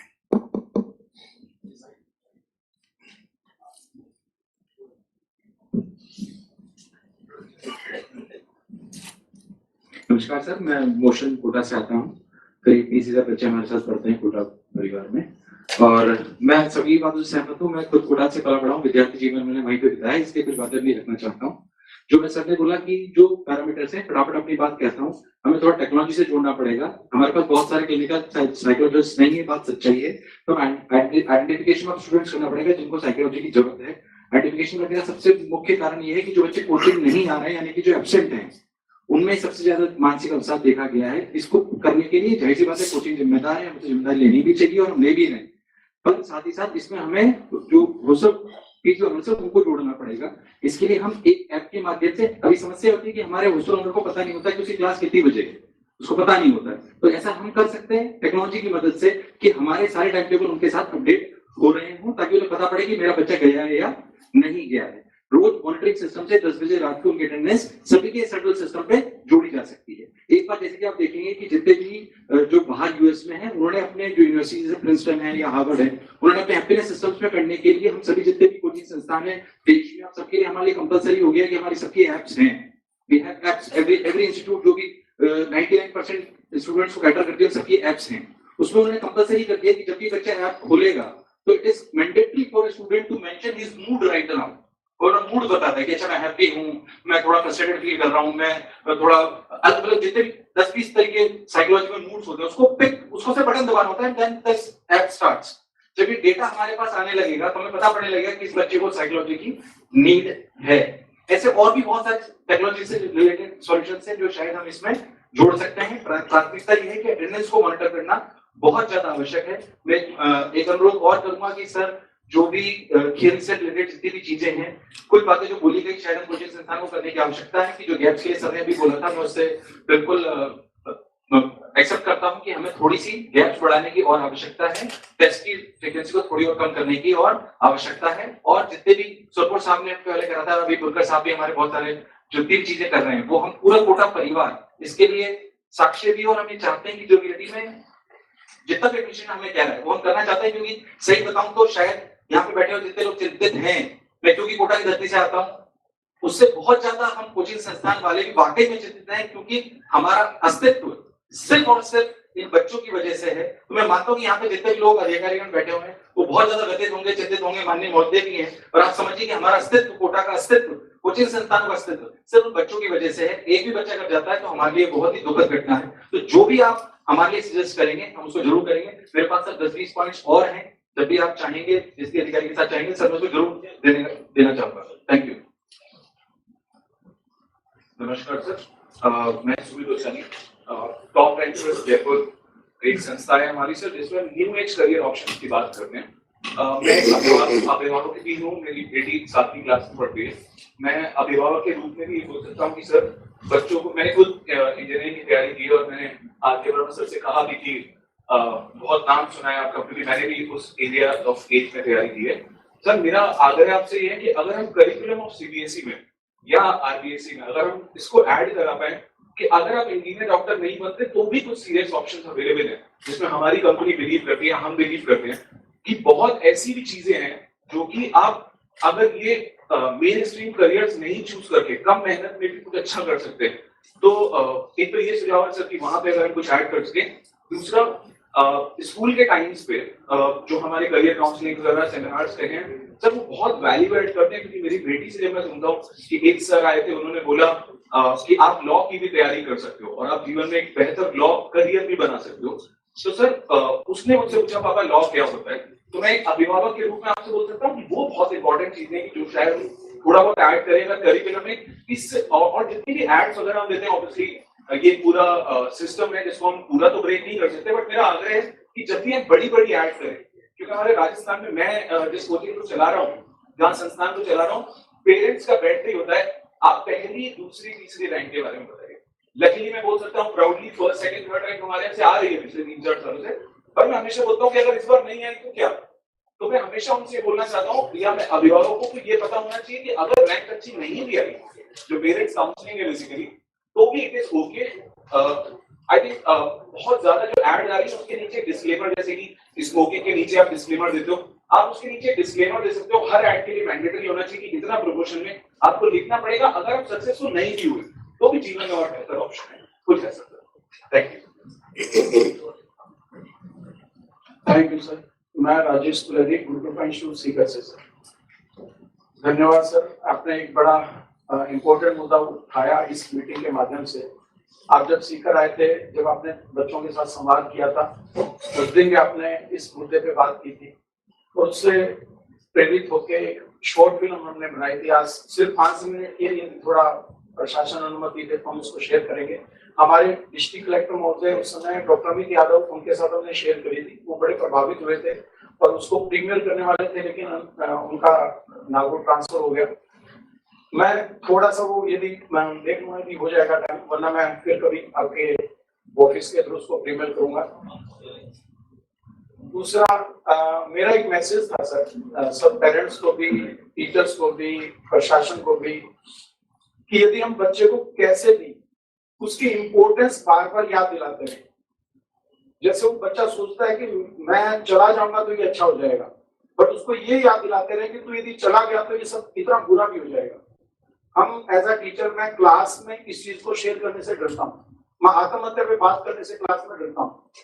क्यों? क्योंकि वो ऐसा लगता है ये बात करते ही सब बच्चों के दिमाग में है कि ये भी एक ऑप्शन है, सक्सेस से दूर भागने का, फेलियर का सामना करने से बचने का।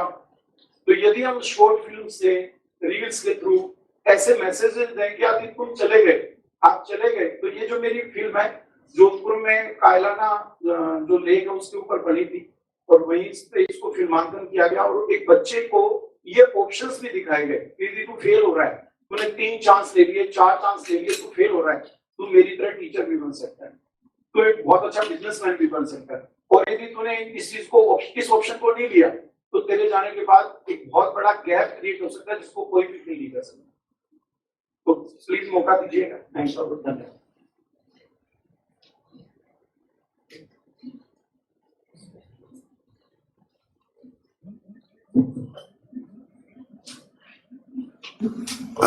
नमस्कार सर, मैं भूपेंद्र मिठा, बीकानेर से, कॉन्सेप्ट इंस्टीट्यूट से। सर, इस पूरी स्थिति को हम इस तरह से समझ सकते हैं कि बीकानेर में सुसाइड रेट 0 है, दूसरे सिटीज में इतने ज्यादा क्यों है, उन स्थितियों को समझ लेते हैं सर। सर, बीकानेर में एक तो बच्चा बाहर से नहीं आ रहा, दूसरा उसका दोस्त उसके साथ में बैठा है, जो कि कोटा में शायद नहीं है। कोटा में बिहार से भी बच्चा आ रहा है, यूपी से भी आ रहा है, उसकी दोस्ती वो उस तरह से नहीं है। तीसरी बात सर, उसके पास ये प्रेशर नहीं है कि मैं इतना पैसा लगा के आया हूँ, इतने ज्यादा मैंने दूर से लगाया, मेरे पेरेंट्स के पास इतना हो जा रहा है, तो वो एक चीज है। और तीसरी सबसे बड़ी बात है स्ट्रेंथ कम है। तो ये 3 से 4 चीजें हैं सर, जो मुझे लगता है कि जो सारे प्रेशर को बिल्ड कर रही है, जो सुसाइड का सही रीजन है। तो उन्हीं रीजन पे अगर मुझे लगता है काम किया जाए तो सबसे बड़ी चीज होगी सर। और स्ट्रेंथ कम होने का सबसे बड़ा सर एक रीजन ये है कि मुझे लगता है कि जो टीचर्स हैं सर, वो सबसे बड़ी कड़ी है सर। दूसरी बात उसके दोस्त कड़ी है, तीसरी बात पेरेंट्स कड़ी है, और सबसे बड़ी इंपॉर्टेंट बात क्या है सर, वो सर।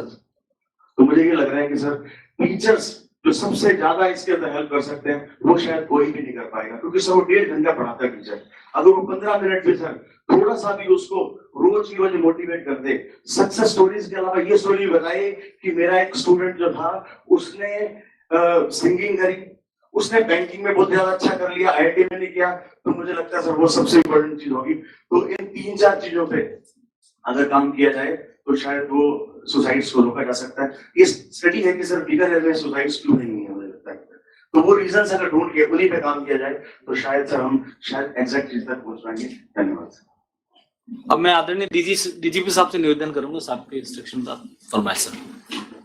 माननीय मुख्यमंत्री महोदय, माननीय मंत्रीगण, सर्व श्री धारीवाल साहब और श्री कल्ला साहब, जायदा मैम, श्री यादव साहब, CS महोदया, यहाँ उपस्थित अधिकारीगण और विभिन्न कोचिंग संस्थान से पधारे हुए महानुभाव।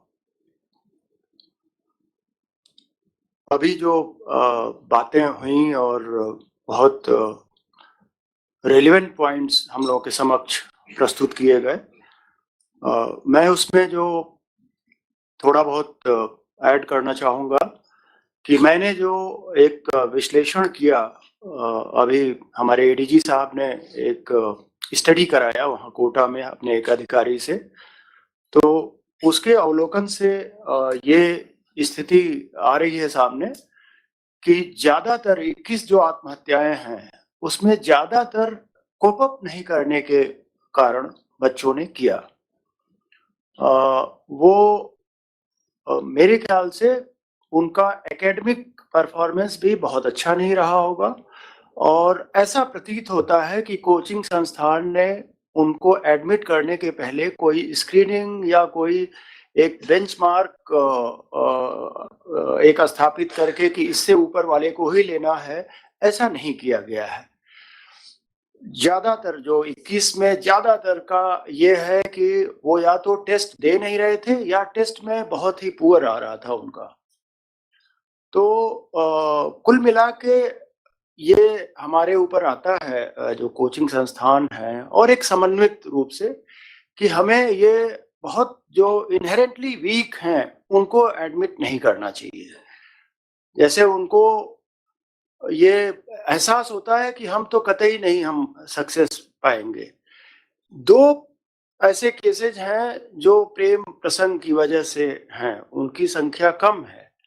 एक केस है जो डेंगू वगैरह हुआ और उसका ठीक से केयर नहीं हो पाया। एक केस है जिसमें पिताजी उसके काफी झिड़क दिए, डांट दिए और वो उसने दिल पे लगा लिया और किया।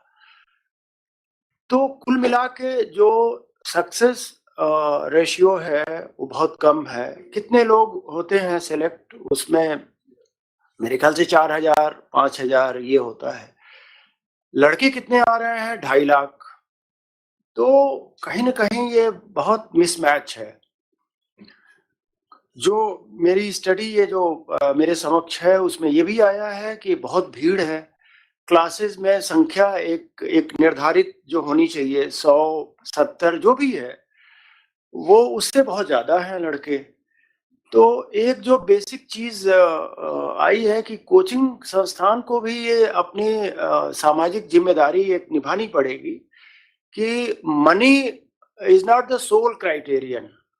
वो ठीक है, ज्यादा बच्चे आएंगे तो ज्यादा पैसा आएगा, कोटा की भी इकोनॉमी बढ़ेगी, पर लाइफ तो सबसे ज्यादा इम्पोर्टेंट है। एक बड़ा कारुणिक केस है जिसमें सिंगल चाइल्ड है, वो उनका एक ही बच्चा था, आया और मर गया। तो उन पेरेंट्स के दृष्टि से अगर आप सोचें तो उनके जीवन में तो कुछ बचा ही नहीं। तो वैसे तो सभी स्टेक होल्डर्स का जिम्मा है, जो कोचिंग संस्थान है, जो पेरेंट्स हैं, एडमिनिस्ट्रेशन का भी कहीं ना कहीं है। अभी कलेक्टर साहब जो उस समय थे सुरपुर जी ने कुछ अच्छा वहाँ ऐसा किया, निश्चित रूप से उसका रिजल्ट या प्रतिफल मिला, कम इंसिडेंट्स हुए। बट जो मैं समझता हूँ मुख्य जो जिम्मेदारी है वो कहीं ना कहीं अपने कोचिंग संस्थान की है और उसमें उन्हें आगे आना होगा।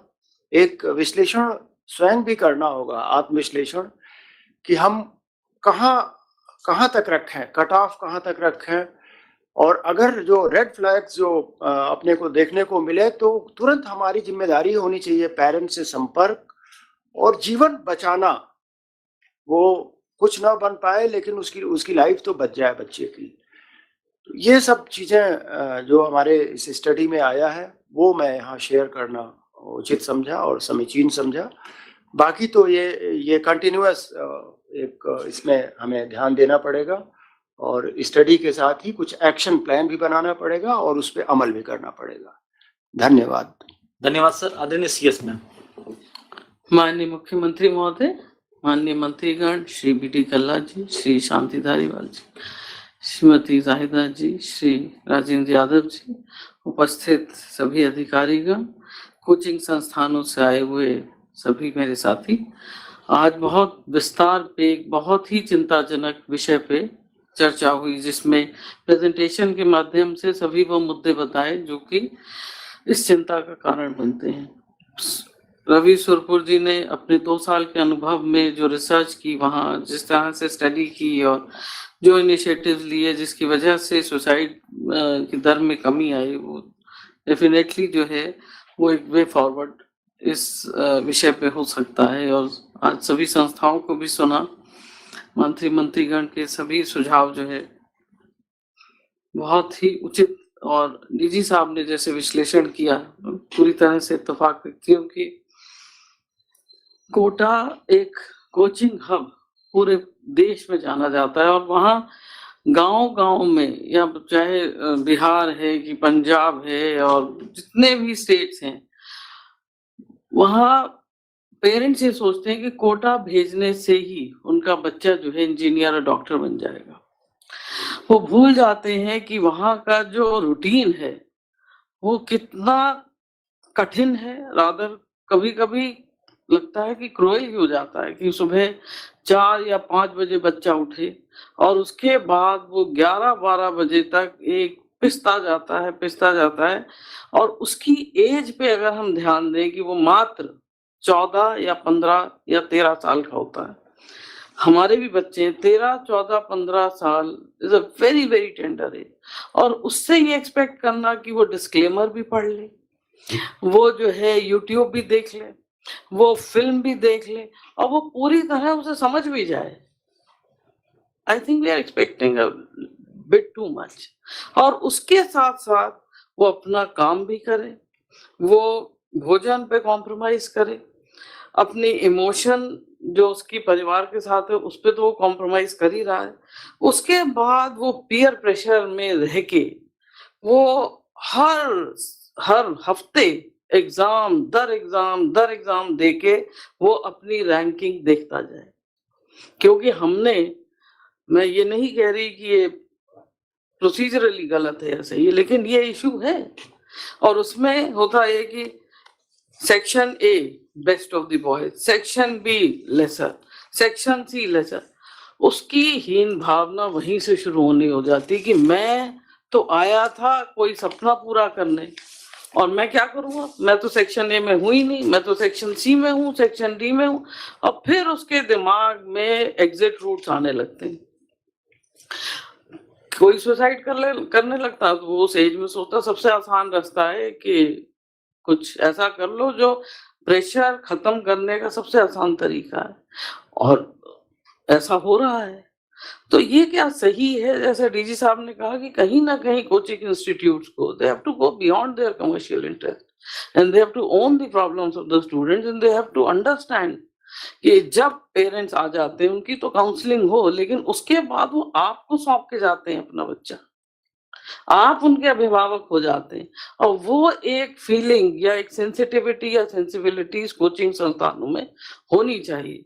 आपके पास वो सभी शीट्स होनी चाहिए जिसमें आप प्रतिदिन देखें कि बच्चा जो है पिछले टेस्ट में कहाँ था और आज कहाँ है, और अगर आज वहां है तो क्या किसी इंटरवेंशन की जरूरत है इस समय। ये वहां नहीं हो रहा, और एक सिंबॉलिक तरीके से हम उसको जो है काउंसलिंग कर रहे हैं कि भाई एक हमने टिक मार्क कर दिया कि भाई इनकी काउंसलिंग कर दी, भाई इनको तो हमने फिल्म भी दिखा दी, भाई इनको तो हमने डिस्क्लेमर भी बन। और अब तो ये जो है हमारे यहाँ तो 6 घंटे पढ़े, लेकिन अब ये हॉस्टल में रह रहे हैं। ये रवैया मुझे ये सही नहीं लगता। आपका एक इमोशनल इन्वॉल्वमेंट और एक जुड़ाव बहुत जरूरी है। आप इतने बच्चे लें जितने को आप संभाल पाए। What is your caring capacity? You need to assess that. I mean, you can't be making a like sardines की मेरे यहाँ 30 बच्चे की कैपेसिटी है लेकिन मैं 100 बच्चे पढ़ा रहा हूँ क्योंकि मुझे तो रिजल्ट ये दिखाना है कि आज फलानी इंस्टीट्यूट में इतने बच्चे पास हो गए या उनको हमने ट्रॉफी दिलवा दी। Are we here to do this? We are playing with someone's life. And जैसा डीजी साहब ने कहा किसी परिवार का एक बच्चा, वो आपके भरोसे वो माँ बाप छोड़ के गए, तो नैतिक जिम्मेवारी बन जाती है हम लोगों की कि उस बच्चे को अपना बच्चा समझ के उसके मानसिक तनाव से हम लोग जो है उससे जूझे। ये नहीं हो रहा, और वही इनसेंसिटिविटी जो है संस्थाओं की या हॉस्टल की नजर आती है। क्या ये हब जो है केवल एक पैसा बनाने की मशीन बन गई है? ये अपने आप में एक मूल प्रश्न है और ये हम सभी को सोचना होगा। हम कितनी भी गाइडलाइंस निकालें, कितने भी सर्कुलर निकालें, कितनी भी टास्क फोर्स बनाएं, कोचिंग संस्थाओं की एक नैतिक जिम्मेवारी बन जाती है कि हम उनको पेरेंट्स की तरह ट्रीट करें या उनकी इस तरह से एनालिसिस करें कि उनके पेरेंट्स को या बच्चों को ये बताया जाए कि बेटा ये एंड ऑफ द रोड नहीं है। उनके पेरेंट्स को बुलाया जाए, समय समय पर बुलाया जाए, उनकी काउंसलिंग करी जाए और स्क्रीनिंग शुरू में की जाए। शायद आप एंट्रेंस टेस्ट लें जिससे कि वही बच्चे आपके यहाँ आए जो इस ग्रोलिंग जर्नी को गो थ्रू कर सकते हैं। मेरा बच्चा था 9th में, उसने मुझे साफ मना कर दिया कि मम्मी मैं 15 घंटे नहीं पढ़ सकता। हमने कहा नहीं, बोला नहीं पढ़ सकते। We didn't pressurize, but not all parents would be like us. कई लोग जो हैं ये सोचते हैं कि पड़ोस का बच्चा IIT में निकल गया तो हमारा बच्चा भी निकल जाएगा। भेज देते हैं कि भाई दो कजन्स जा रहे हैं, आप भी चले जाओ। वो रट में जो है वो चला आता है, फिर वो पिसना शुरू होता है। हर बच्चा अपने हिसाब का बना होता है, उसको अलग बना, हर बच्चा दूसरे बच्चे से अलग है। बट वो सार्डिन्स की तरह ये लगता है एक फैक्ट्री बन गई है और हमें जो है अब इस फैक्ट्री से एक मशीन के मार्फत जो है हमें इसको पैदा करना है। That cannot be that. That's a very cruel and insensitive approach. And we need to work towards it. मतलब हम कितने भी काउंसलिंग होंगे, but end of the day you all know where you are faulting. मुद्दे हम सब जानते हैं, it's just that we have to be very honest about it. हम ये कहें कि नहीं हमने तो काम कर दिया, दूसरा ले ले, blame game डालना, it will not end the problem. You have to be honest about it. And particularly Kota, we are not seeing this trend in any other city. Why this? There has to be an intrinsic issue related to this, which we know, but we are turning a blind eye. And that should not be tolerated. But it is definitely a very poor reflection कि 8 महीने में 21 suicide हो जाना और उसमें हम जो है सोच रहे हैं कि इसने कर दिया, उसने कर दिया, फलाना। नहीं, ऐसा नहीं। ये आपको बैठ के इस सवाल का जवाब और जवाब के बाद उसमें क्या एक्शन होना चाहिए उसके प्रति आपको कार्य करना चाहिए। सर मुझे इतना ही अभी कहना था। Thank you sir. अब मैं आदरणीय बीडी कल्ला साहब, माननीय शिक्षा मंत्री महोदय से अनुरोध करूंगा ना उद्बोधन परम सम्मानीय हमारे लोकप्रिय मुख्यमंत्री जी श्री अशोक जी गहलोत साहब, सम्मानीय सांजी धारीवाल जी, सम्मानीय राजेंद्र जी यादव, बहन जाहिदा जी, CS महोदया, TG साहब, उपस्थित सभी अधिकारीगण और कोचिंग संस्थान से जुड़े हुए सभी भाइयों। कोचिंग संस्थाओं में जो ये समस्या आई है तो इसके लिए शुरू से ही पेरेंट्स की और विद्यार्थियों की काउंसलिंग बहुत जरूरी है। अभी हमने स्कूलों में डायल फ्यूचर एक कार्यक्रम शुरू किया। 10वीं में पास लड़का ये कहता है 50% वाला कि मैं तो इंजीनियर बनूंगा, मैं तो डॉक्टर बनूंगा, परसेंटेज बहुत कम है। तो उसको समझाया गया कि आपको आर्ट्स और कॉमर्स में भी आपको जाने का अच्छा स्कोप है। हमने 15,000 टीचर्स को ट्रेन किया और उनको ट्रेन करने के बाद काउंसलिंग की, उससे विद्यार्थियों को अच्छे ऑप्शन मिले। कोई बच्चा एग्रीकल्चर में होशियार था तो उसको सलाह दी गई कि आप एग्रीकल्चर में जाएं। कोई विद्यार्थी जो है साइंस में, उनका एक एप्टीट्यूड टेस्ट किया गया, IQ टेस्ट किया गया और उनको मार्गदर्शन दिया गया कि आपको ये सब्जेक्ट लेना उचित रहेगा। इसी प्रकार आपको कोचिंग क्लासेज में एडमिशन से पहले उनका IQ टेस्ट, एप्टीट्यूड टेस्ट लेकर उनको भर्ती करना चाहिए ताकि उनको कम से कम पढ़ाई का प्रेशर नहीं रहे। पढ़ाई का प्रेशर, जो व्यक्ति साइंस पढ़ ही नहीं सकता, उसकी कैपेसिटी नहीं है और उसको हम धकेल रहे हैं साइंस में। मैं एक उदाहरण देना चाहता हूँ। मेरी खुद की डॉटर का MBBS में एडमिशन हो गया। उसने कहा मैं MBBS नहीं करूंगी, मैं तो डेंटल कोर्स में जाऊंगी। मैंने उसकी काउंसलिंग की और फिर ये मैंने पाया कि इसको जबरदस्ती से MBBS नहीं कराना है। वो डेंटल कोर्स उसने किया, डेंटल डॉक्टर है, एसोसिएट प्रोफेसर है आज। तो अभिभावकों को भी चाहिए कि जबरदस्ती से उस पे कोई भी आप उसको सलाह दे सकते हो, लेकिन सलाह देने के बाद बच्चा कहता है कि मुझे ये कोर्स नहीं करना है, तो उसके ऊपर उस कोर्स को नहीं थोपना चाहिए। इसके साथ साथ विद्यार्थियों में 5 गुण होने चाहिए। काक चेष्टा बकत ध्यानम स्वान निद्रा तथैव च अल्पाहारी ग्रह त्यागी विद्यार्थी आयु पंच लक्षण। कौवे की तरह चेष्टाशील विद्यार्थियों, कहीं भी ज्ञान मिले, विद्या उसको हासिल हो, उसको हासिल करनी चाहिए और ध्यान केंद्रित होकर पढ़ाई करे। उसकी जाग निद्रा होनी चाहिए, संतुलित आहार लेने वाला होना चाहिए और खास तौर से उसको घर गृहस्थी की बातों से अलग रहना चाहिए। इन सबकी काउंसलिंग वक्तन वक्तन होती रहे, उनमें संस्कार डालने चाहिए। आत्महत्या का सोच पाप है और आत्महत्या करना महापाप है। इस तरह की बातें यदि उनको अपन साइकोलॉजिकली समझाएंगे तो निश्चित रूप से आपका घर में कोई इंतजार कर रहा है, आपके माता पिता है, आपके भाई बहन है, और उसको खाली हम लोग तो अपने वक्त में जब पढ़ते थे तो खेलते ज्यादा थे, पढ़ते कम थे, लेकिन ब्रिलियंट स्टूडेंट थे। लेकिन आजकल क्या है कि केवल पढ़ना ही पढ़ना, पढ़ना ही पढ़ना। इसलिए हमने हमारे माननीय मुख्यमंत्री जी की प्रेरणा से शनिवार का दिन नो बैक्स डे रखा, जिसका जिक्र मेरे से पूर्व वक्ताओं ने भी किया।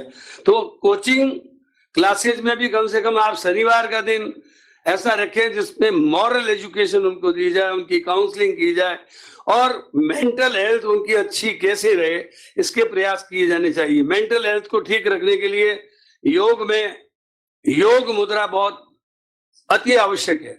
योग मुद्रा करने वाले विद्यार्थी का दिमाग संतुलित रहता है, मेंटल हेल्थ उसकी अच्छी रहती है और कुल मिलाकर के वो डिप्रेशन में नहीं आता। नींद की कमी होती है तो दूर हो जाती है।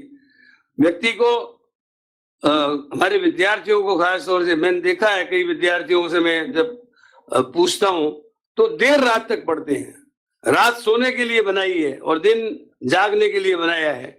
इसलिए बायोलॉजिकल साइकिल को यदि कोई बिगाड़ता है तो उसके कारण भी डिप्रेशन में व्यक्ति आ जाता है।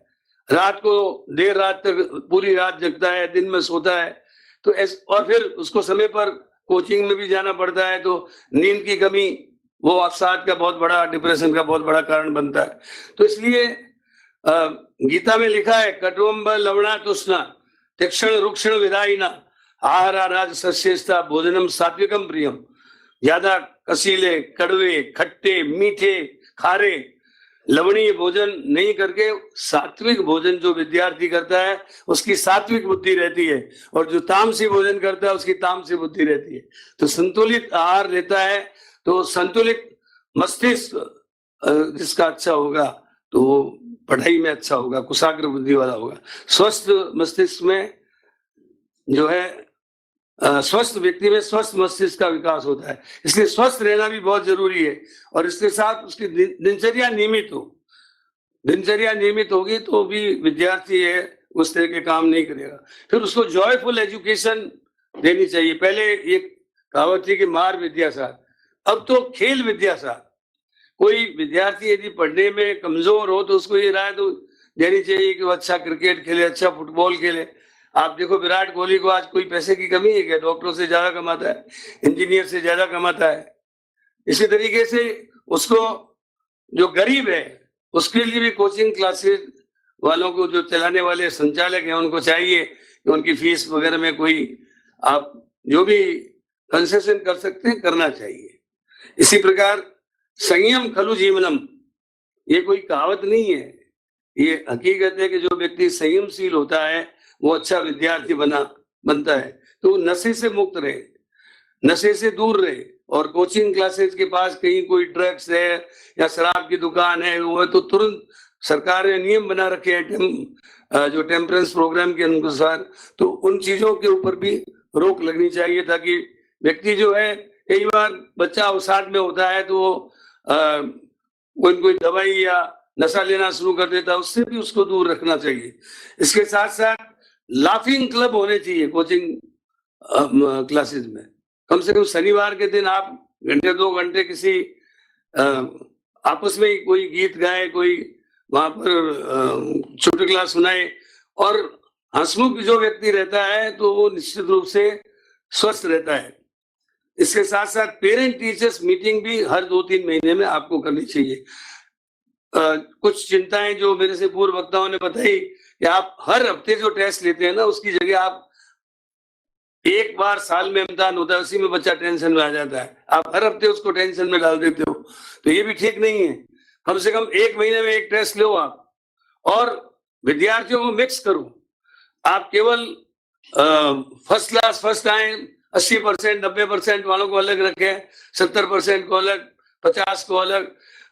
अब्राहम लिंकन ने एक बार अपने अभिभावक और अध्यापकों की जो मीटिंग होती है उसमें जब वो गए तो उनको कहा कि आपका बच्चा ऐसा है, वैसा है, ऐसा है, तो उन्होंने कहा कि मेरे बच्चे को केवल सफल होना नहीं सिखाएं, मेरे बच्चे को जब असफल हो जाए तो उसको कैसे सफल होना है ये सिखाएं, गिरकर संभलना सिखाएं, हर परिस्थिति में जीना सिखाएं। तो कोचिंग क्लासेस वालों से मैं कहना चाहूंगा कि खास तौर से आप लोग उनको हर परिस्थिति में जीना सिखाएं, और जीने का हौसला होगा तो निश्चित रूप से वो कभी नेगेटिव बात नहीं करेगा। मुझे पूरा विश्वास है कि आप लोग बच्चों में नैतिक गुणों का समावेश करते हुए मॉरल एजुकेशन पर, काउंसलिंग पर और हैप्पीनेस सेंटर के रूप में अपने कोचिंग सेंटर को डेवलप करेंगे तो ये बहुत अच्छा रहेगा। धन्यवाद। धन्यवाद सर। अब मैं परमादरणीय मुख्यमंत्री महोदय जी से निवेदन करूंगा अपने आशीर्वचन हम सभी को प्रदान करें सर, प्लीज।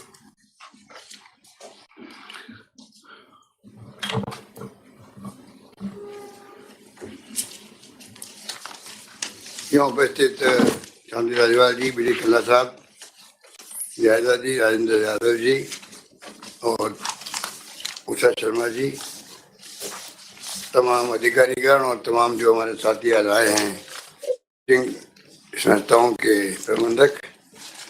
वैसे तो सारी बातें बहुत विस्तार से सबने कही है और खुल के चर्चा भी हुई है।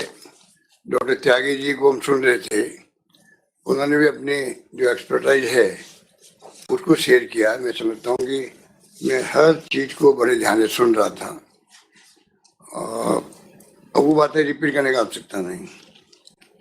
सवाल है कि हम लोग आगे कैसे बढ़ें, और क्योंकि ये समस्या जो है कल राजस्थान की नहीं है, पूरे देश की समस्या है।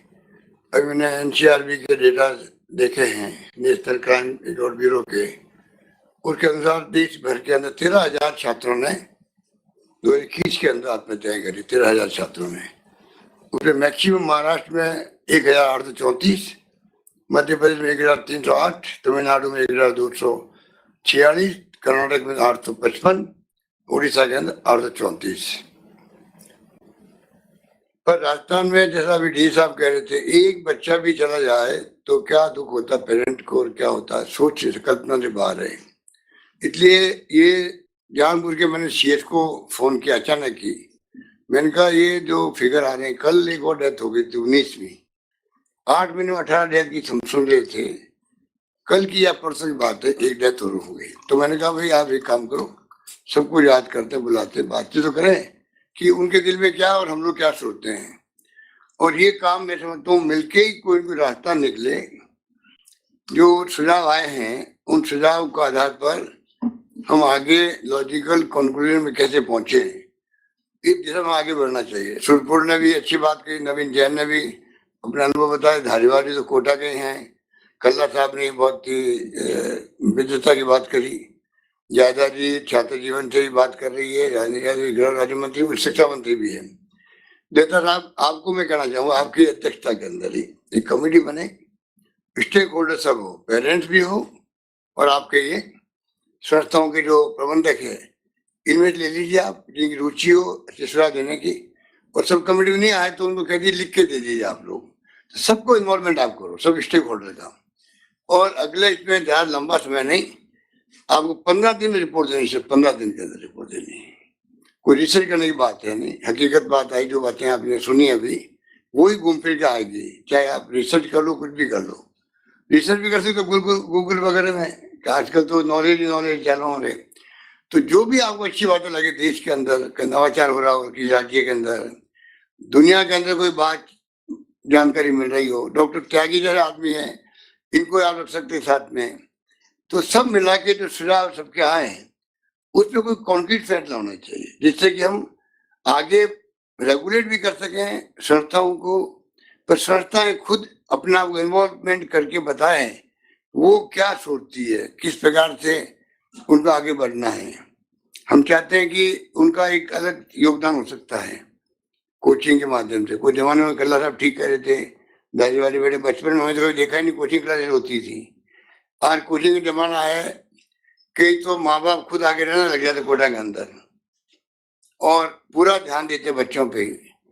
आईआईटी करने के बाद भी हम देखते हैं आजकल वो बात नहीं रही कि पहले आईआईटी में यहाँ बैठे होंगे कई अधिकारी, हमारा आईएएस कुलदीप का खिलौड़ा मेरे घर, आप भी आईआईटी हो, आप नहीं हो, कौन है आईआईटी, कौन कौन है आप में से?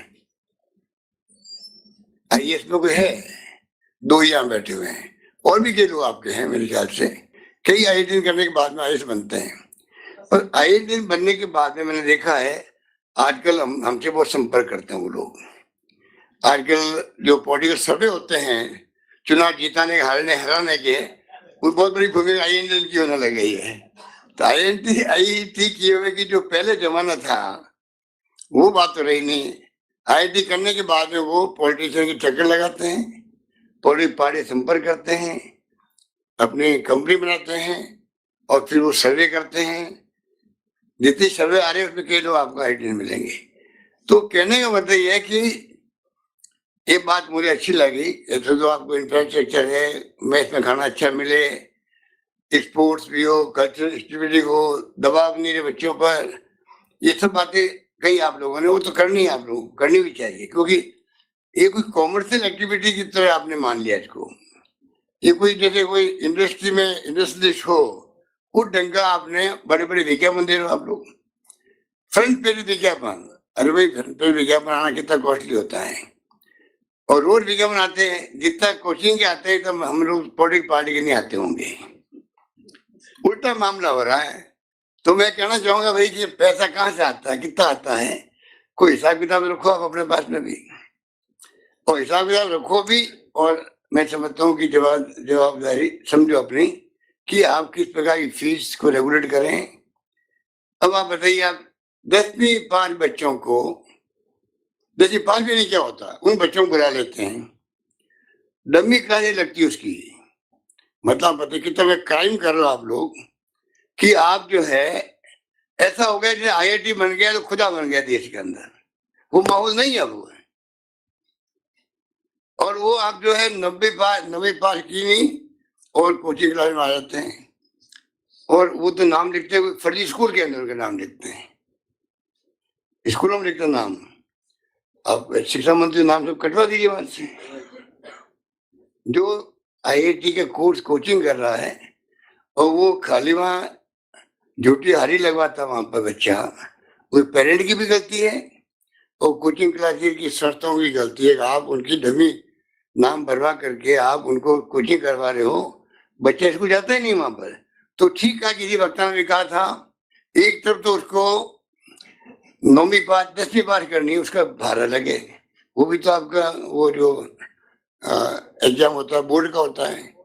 तो 10वीं पास 11वीं पास 12वीं अलग करो, साथ में कोचिंग पढ़ाई करो, तो अपना पैसे बढ़ जाता है। तो आपको सोचना पड़ेगा कि जो कमियां हैं खामियां उसको आप दूर करें। सरकार आपके साथ खड़ी मिलेगी आपको, बशर्ते कि आप ये सिस्टम जो बन गया है समय के साथ बन जाता है, कई बार गलती भी होती है, सुधारने का वक्त आ गया है। क्योंकि बच्चों को मरते हुए नहीं देख सकते। खबर सुबह अखबार में आती है बच्चे ने सुसाइड कर लिया, आपने सभी कह रहा था 2 दिन पहले सुसाइड हो गया था, बाद में मालूम पड़ा। तो इसको कोई सिस्टम बनाए जिससे कि नौबत नहीं आए, नौबत सुसाइड करने का आए नहीं। ये माहौल कॉलेज में आपकी संस्था होना चाहिए, माहौल बनाने की वजह आपकी है। कहते वहाँ हमेशा खुशनुमा माहौल रहे, बच्चे समझे कि मैं अगर यहाँ आया हूँ तो पूरा परिवार मेरे साथ में खड़ा है यहाँ पर। अभी अब मैं किसी ने कहा था कि मैं जब खुद गया था वहाँ पढ़ने के लिए, तो आपके कोचिंग क्लास के वर्मा जी ने कहा था कि जब मैं गया तो तमिलनाडु गए थे, आप चेन्नई गए थे, तो आपको तकलीफ हुई वहां पे, यहाँ कहाँ गया मैं, तो रोना आ गया आपको, माँ की याद आई आपको। तो आप एक दिन सोचो कि सब माएँ को याद करना लोग हैं जो सुसाइड कर रहे लोग हैं। सोचना पड़ेगा हमको उन बच्चों को। वास्तव में 15 साल 16 साल की उम्र में आप भेज देते हो, तू 9th 10th में कर, 11th में कर, साथ में कोचिंग कर। ये तमाम बातें जो है वो आपको हमको सबको शेयर करनी पड़ेगी, सबको मिलके फैसला करना पड़ेगा, जिससे कोचिंग संस्थान भी अपना काम कर सके, पेरेंट्स को और छात्रों को तकलीफ नहीं हो, यहाँ से अच्छी कोचिंग करे, बच्चे आगे बढ़े। जैसे हमने 500 बच्चों को भेज रहे हैं विदेश के अंदर, अभी क्यों भेज रहे हैं?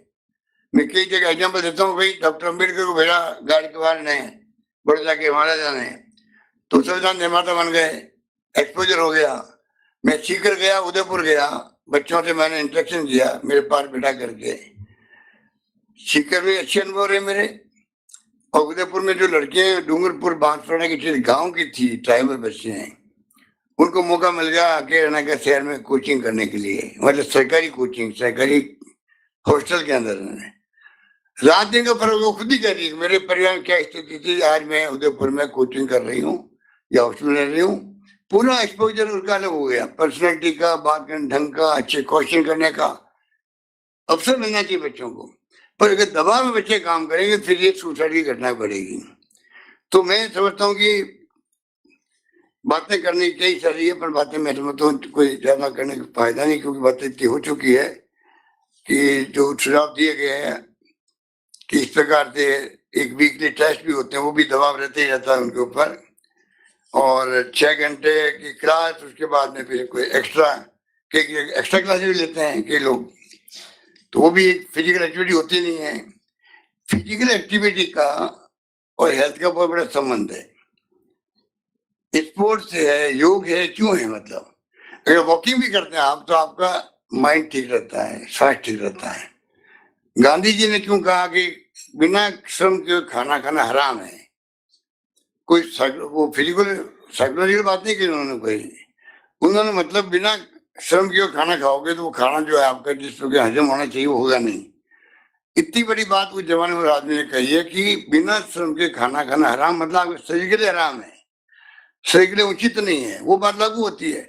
अब हम उनको 6 घंटे क्लास में, फिर एक्स्ट्रा क्लास है, फिर हॉस्टल में वो गए अपने रूम में, कोई देखभाल नहीं। आपको मुझे पता नहीं, आप हो सकता है वहाँ सुविधा होगी, हर इंस्टीट्यूशन के अंदर आपको एक PHC CHC सेंटर की तरह होना चाहिए, डॉक्टर का, डॉक्टर और सब सुविधा उसको हो। हर बच्चे की जितने डिस्ट्रिक्ट में हॉस्पिटल है वहाँ लिस्ट जानी चाहिए। अगर बच्चे हमारे इंस्टीट्यूशन का तकलीफ में आके सीधा फोन करें आपको पूरा उनका ट्रीटमेंट करें, पूरा खर्चा हमारी संस्थान देगी। बच्चों को लगे मेरे कोई बीमारी हो गई तो मैं फोन करूंगा तो सीधा मेरे पास एम्बुलेंस आ जाएगी, लेने के लिए आ जाएगी। संस्था के अंदर खुद के डॉक्टर के पैनल होना चाहिए आपका।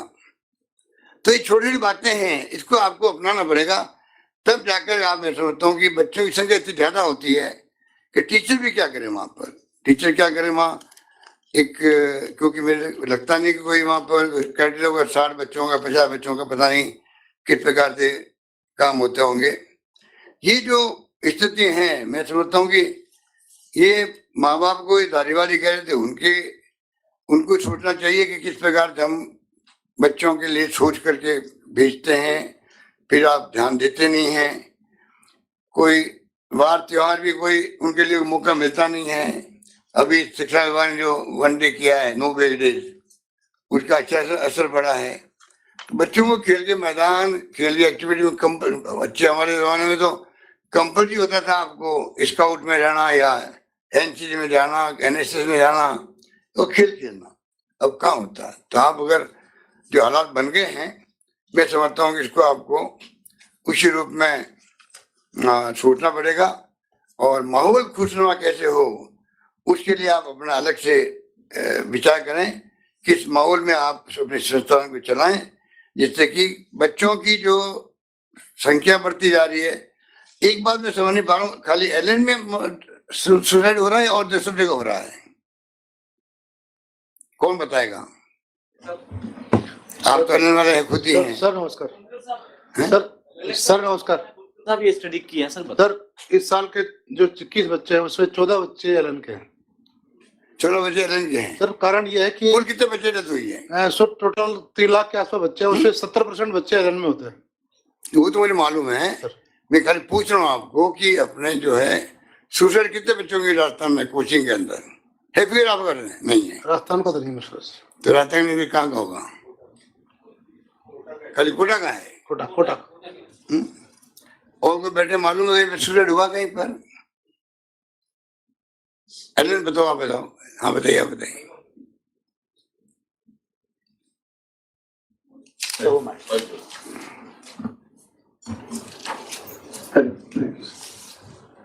सर,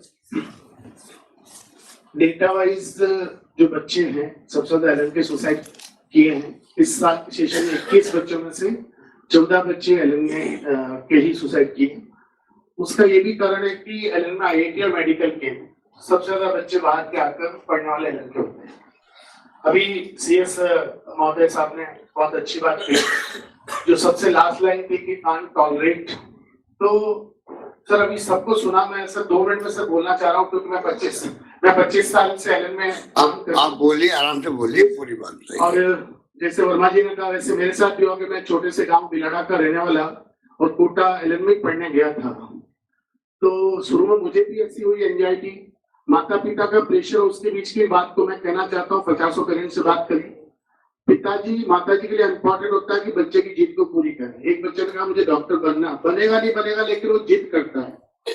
पिता माता कहते हैं मैं बच्चे को ऑप्शन नहीं दूंगा तो जिंदगी में मुझे जो ताने मारेगा कि आपने उस टाइम अगर उनको पढ़ने दिया होता, अच्छी जगह भेजा होता तो शायद में डॉक्टर इंजीनियर बनना। तो ये पेरेंट्स और बच्चों के बीच की जो भावनात्मक बॉन्डिंग है, इसके अंदर दोनों का वो काम करता है। मैं भी घर से लड़के निकला था कि मुझे कोटा पढ़ने जाना है, क्योंकि हमारे यहाँ जो जेएन साहब आते हैं जीप में बड़े अच्छे होते हैं। भाई पिताजी पढ़े लिखे नहीं थे, तो बिजली विभाग से आते थे, बोले मुझे जीप में घूमना है। तो मैंने पिताजी से लड़के में गया, 10वीं में परसेंटेज कम थी, लेकिन एलन में पढ़ के मैं इंजीनियर बन गया। कोटा से इलेक्ट्रिकल का इंजीनियर वही वाला इंजीनियर बना, फिर केमिस्ट्री पढ़ा। लेकिन 25 सालों में कोचिंग के लिए जैसे बात चल रही थी कि 9वीं कक्षा से बच्चों को बुला लेते हैं, 11वीं वाले बुलाते हैं। सर मैं हकीकत बोल रहा हूँ, कोई भी कोचिंग किसी बच्चे को नहीं बुलाता है। हमारे देश का जो शिक्षा का ढांचा है, आईआईटी परीक्षाएं जिस लेवल पे होती है उसका पेपर भारत के किसी भी स्कूल के कोई टीचर पेपर सॉल्व ही नहीं कर सकते। उसका लेवल इतना ऊंचा होता है। और सरकारी स्कूल या जो स्कूल के लेवल है उनमें जमीन आसमान का गैप होता है।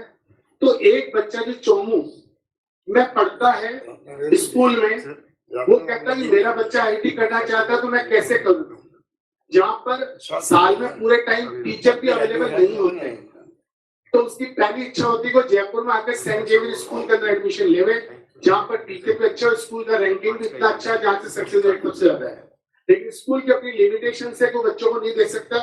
तो ऐसे टाइम पे उसको पैरेलल व्यवस्था देने का काम कोचिंग संस्थानों ने किया, जहाँ आईआईटी और मेडिकल के जो एक्सपर्ट कोच है उन्होंने उन बच्चों को रास्ता दिखाया कि तुम चाहे चौमू के सरकारी स्कूल में पढ़ रहे हो, लेकिन तुम भी आईआईटी में जा सकते हो, जैसे कि सेंट जेवियर का बच्चा जा सकता है। अब भारत के अंदर आंध्र प्रदेश, तेलंगाना, कर्नाटका और महाराष्ट्र, वहां के स्टेट बोर्ड ने ऐसी व्यवस्था कर रखी है, जूनियर कॉलेज और प्री यूनिवर्सिटी के अंदर 11th-12th क्लासों को ही उन्होंने कोचिंग की सरकार ने परमिशन दे रखी है। तो वहां पर बच्चा उन सरकारी स्कूलों के अंदर ही कोचिंग करता है। कहने का मतलब डमी स्कूल का जो कॉन्सेप्ट है सरकार ने खुद दे रखा है। तो सर इस वजह से क्या हो रहा है, वहां के बच्चे उस स्कूल में जाकर एक्टिविटी नहीं करते, आईटी में हो जाते हैं। यहाँ सभी विद्वान बैठे हैं, अगर पिछले 10 सालों के आंध्र प्रदेश और तेलंगाना का अगर डेटा निकालेंगे तो 50% भारत में आईआईटी के अंदर सेलेक्ट होने वाला कोई स्टेट है तो सिंगल स्टेट वो है आंध्र और तेलंगाना। उसका कारण स्कूली शिक्षा के अंदर और उसमें फर्क होना। तो सर ये सब पेरेंट्स और उनके स्तर पर चीजें होती हैं। आज जितने सुझाव और जितनी चीजें बोली गई, बैच सभी इनकी बातें, सर किसी भी रोज सरकार का एक बड़ा प्रतिनिधिमंडल अचानक आकस्मिक अगर एलन को चेक करते बिना बताए, बिना नोटिस के, तो जितने सुझाव आए थे उनसे प्लस ही आपको मिलेगी सारी व्यवस्थाएं। शायद भारत में इतनी अच्छी सुसाइड को रोकने के लिए अरेंजमेंट नहीं होते जितने हमने सब कर रखे। हमने हॉस्पिटल के अंदर बना रखे हैं, सारी चीजें कर रहे हैं, लेकिन सर हम भी बहुत आहत हैं कि बच्चे ऐसी घटनाएं कर रहे हैं, हमें भी पता नहीं चल पा रहा है। और ये अगर जैसे आपने कहा सर एंट्रेंस टेस्ट और से हैं, पिछले 5 सालों के 3 संस्थानों के डेटा, आईआईटी कॉलेज में जो है 45 सुसाइड हुए पिछले 5 सालों में, आईएम में 10 हुए, नवोदय विद्यालय में 49 हुए। तो अगर अनुपात देखो तो कोटा से 4 गुना है। वो बच्चे तो आईआईटी कॉलेज जा चुके थे। तो ये एक समझना पड़ेगा कि मानसिक बीमारी है और इसका सबसे सही उपचार, जो अभी रवि सर ने भी बोला, डॉक्टर त्यागी साहब ने बोला और भी बहुत सारे ने बोला कि 1-to-1 काउंसलिंग उस बच्चे को विंडो देनी पड़ेगी। वो अपनी बात, चाहे पिता से परेशान है, चाहे सफलता से नहीं चाहते, वो बात अपनी कमेटी में कोई बात नहीं। Thank you so much. Allen का तो क्योंकि आंकड़े आ रहे हैं अखबारों में, हाँ जी सर, मैंने कोई टारगेट करके एलन की बात नहीं करी है, क्योंकि अखबार में खबर आ रही है एलन की इंस्टीट्यूशन में 18 लोग बच्चे मर गए, इसलिए मैंने कहा। वरना एलन की जब आप खुद कहते ब्रांचेज अभी पूरे कंट्री के अंदर है और कहीं पर जीरो सुसाइड हो रहा है, तो खाली कोटा में क्यों हो रहा है? वो तो रिसर्च होनी चाहिए ना। है जो धारीवाल ये बोल रहे थे, तो मैं ये कह रहा हूँ कि भाई हिंदुस्तान भर में अभी ब्रांचेज है, वो मैं आंकड़े में लिखे थे, भूल गया, कहीं पड़े होंगे, बड़ी संख्या में अभी संस्थान एलन है सब जगह। आप खुद कह रहे हो कि वहाँ 0 है सुसाइड की। सर वो मेरा व्यंग था कि देश भर में हमारे सभी जगह पे भी सुसाइड हो रहे हैं, लेकिन उनको मीडिया उस तरीके से नहीं छापती है या वहाँ उस काउंटिंग का व्यावसायिक वो नहीं है। और जैसे मैंने बात की थी नारायण और चैतन्या की, जिनके 3-3 लाख बच्चे और सबसे ज्यादा सुसाइड उन्हीं के होते हैं, लेकिन उनके यहाँ पे उसका काउंटिंग का जो प्रोसीजर स्कूल में काउंट होता है, क्योंकि उनके स्कूल से। तो मैंने से वो बात की थी। तो मेरी बात सुनो, फिर मालूम करो वहाँ क्यों नहीं छपता है। आप इधर विज्ञापन दे दो तो छाप देते लोग, रात में इधर विज्ञापन दे रहे हो तभी छाप रहे हैं, और वहाँ पता नहीं वो क्या करते होंगे कि वो न्यूज छपती नहीं उनकी। तो जो आप खुद कह रहे हो, क्या बहस का विषय नहीं है। कमेटी बनाने की मैंने घोषणा कर दी है, आप आइए उस कमेटी के अंदर, आपका तो उसमें मेंबर बनाना पड़ेगा आपको, तो एलन की बड़ी संस्थान है, बैठ के बात कीजिए। 15 दिनों में रिपोर्ट चाहिए कि उस पर क्या क्या करना चाहिए, आगे के लिए क्या होना चाहिए। हम सब मिलकर कोई रास्ता निकालेंगे। सबकी चिंता भविष्य की होनी चाहिए बच्चों की। सर तो बिल्कुल सर, आपने आज मीटिंग बुला के तो बहुत बड़ी एक कभी प्रोसेस जिसके अंदर समाधान मिलेंगे सर। चलो अच्छा है, बहुत बहुत धन्यवाद सबको, धन्यवाद। Thank you sir. धन्यवाद सर। सुनील जी कुछ कहना चाहेंगे सर?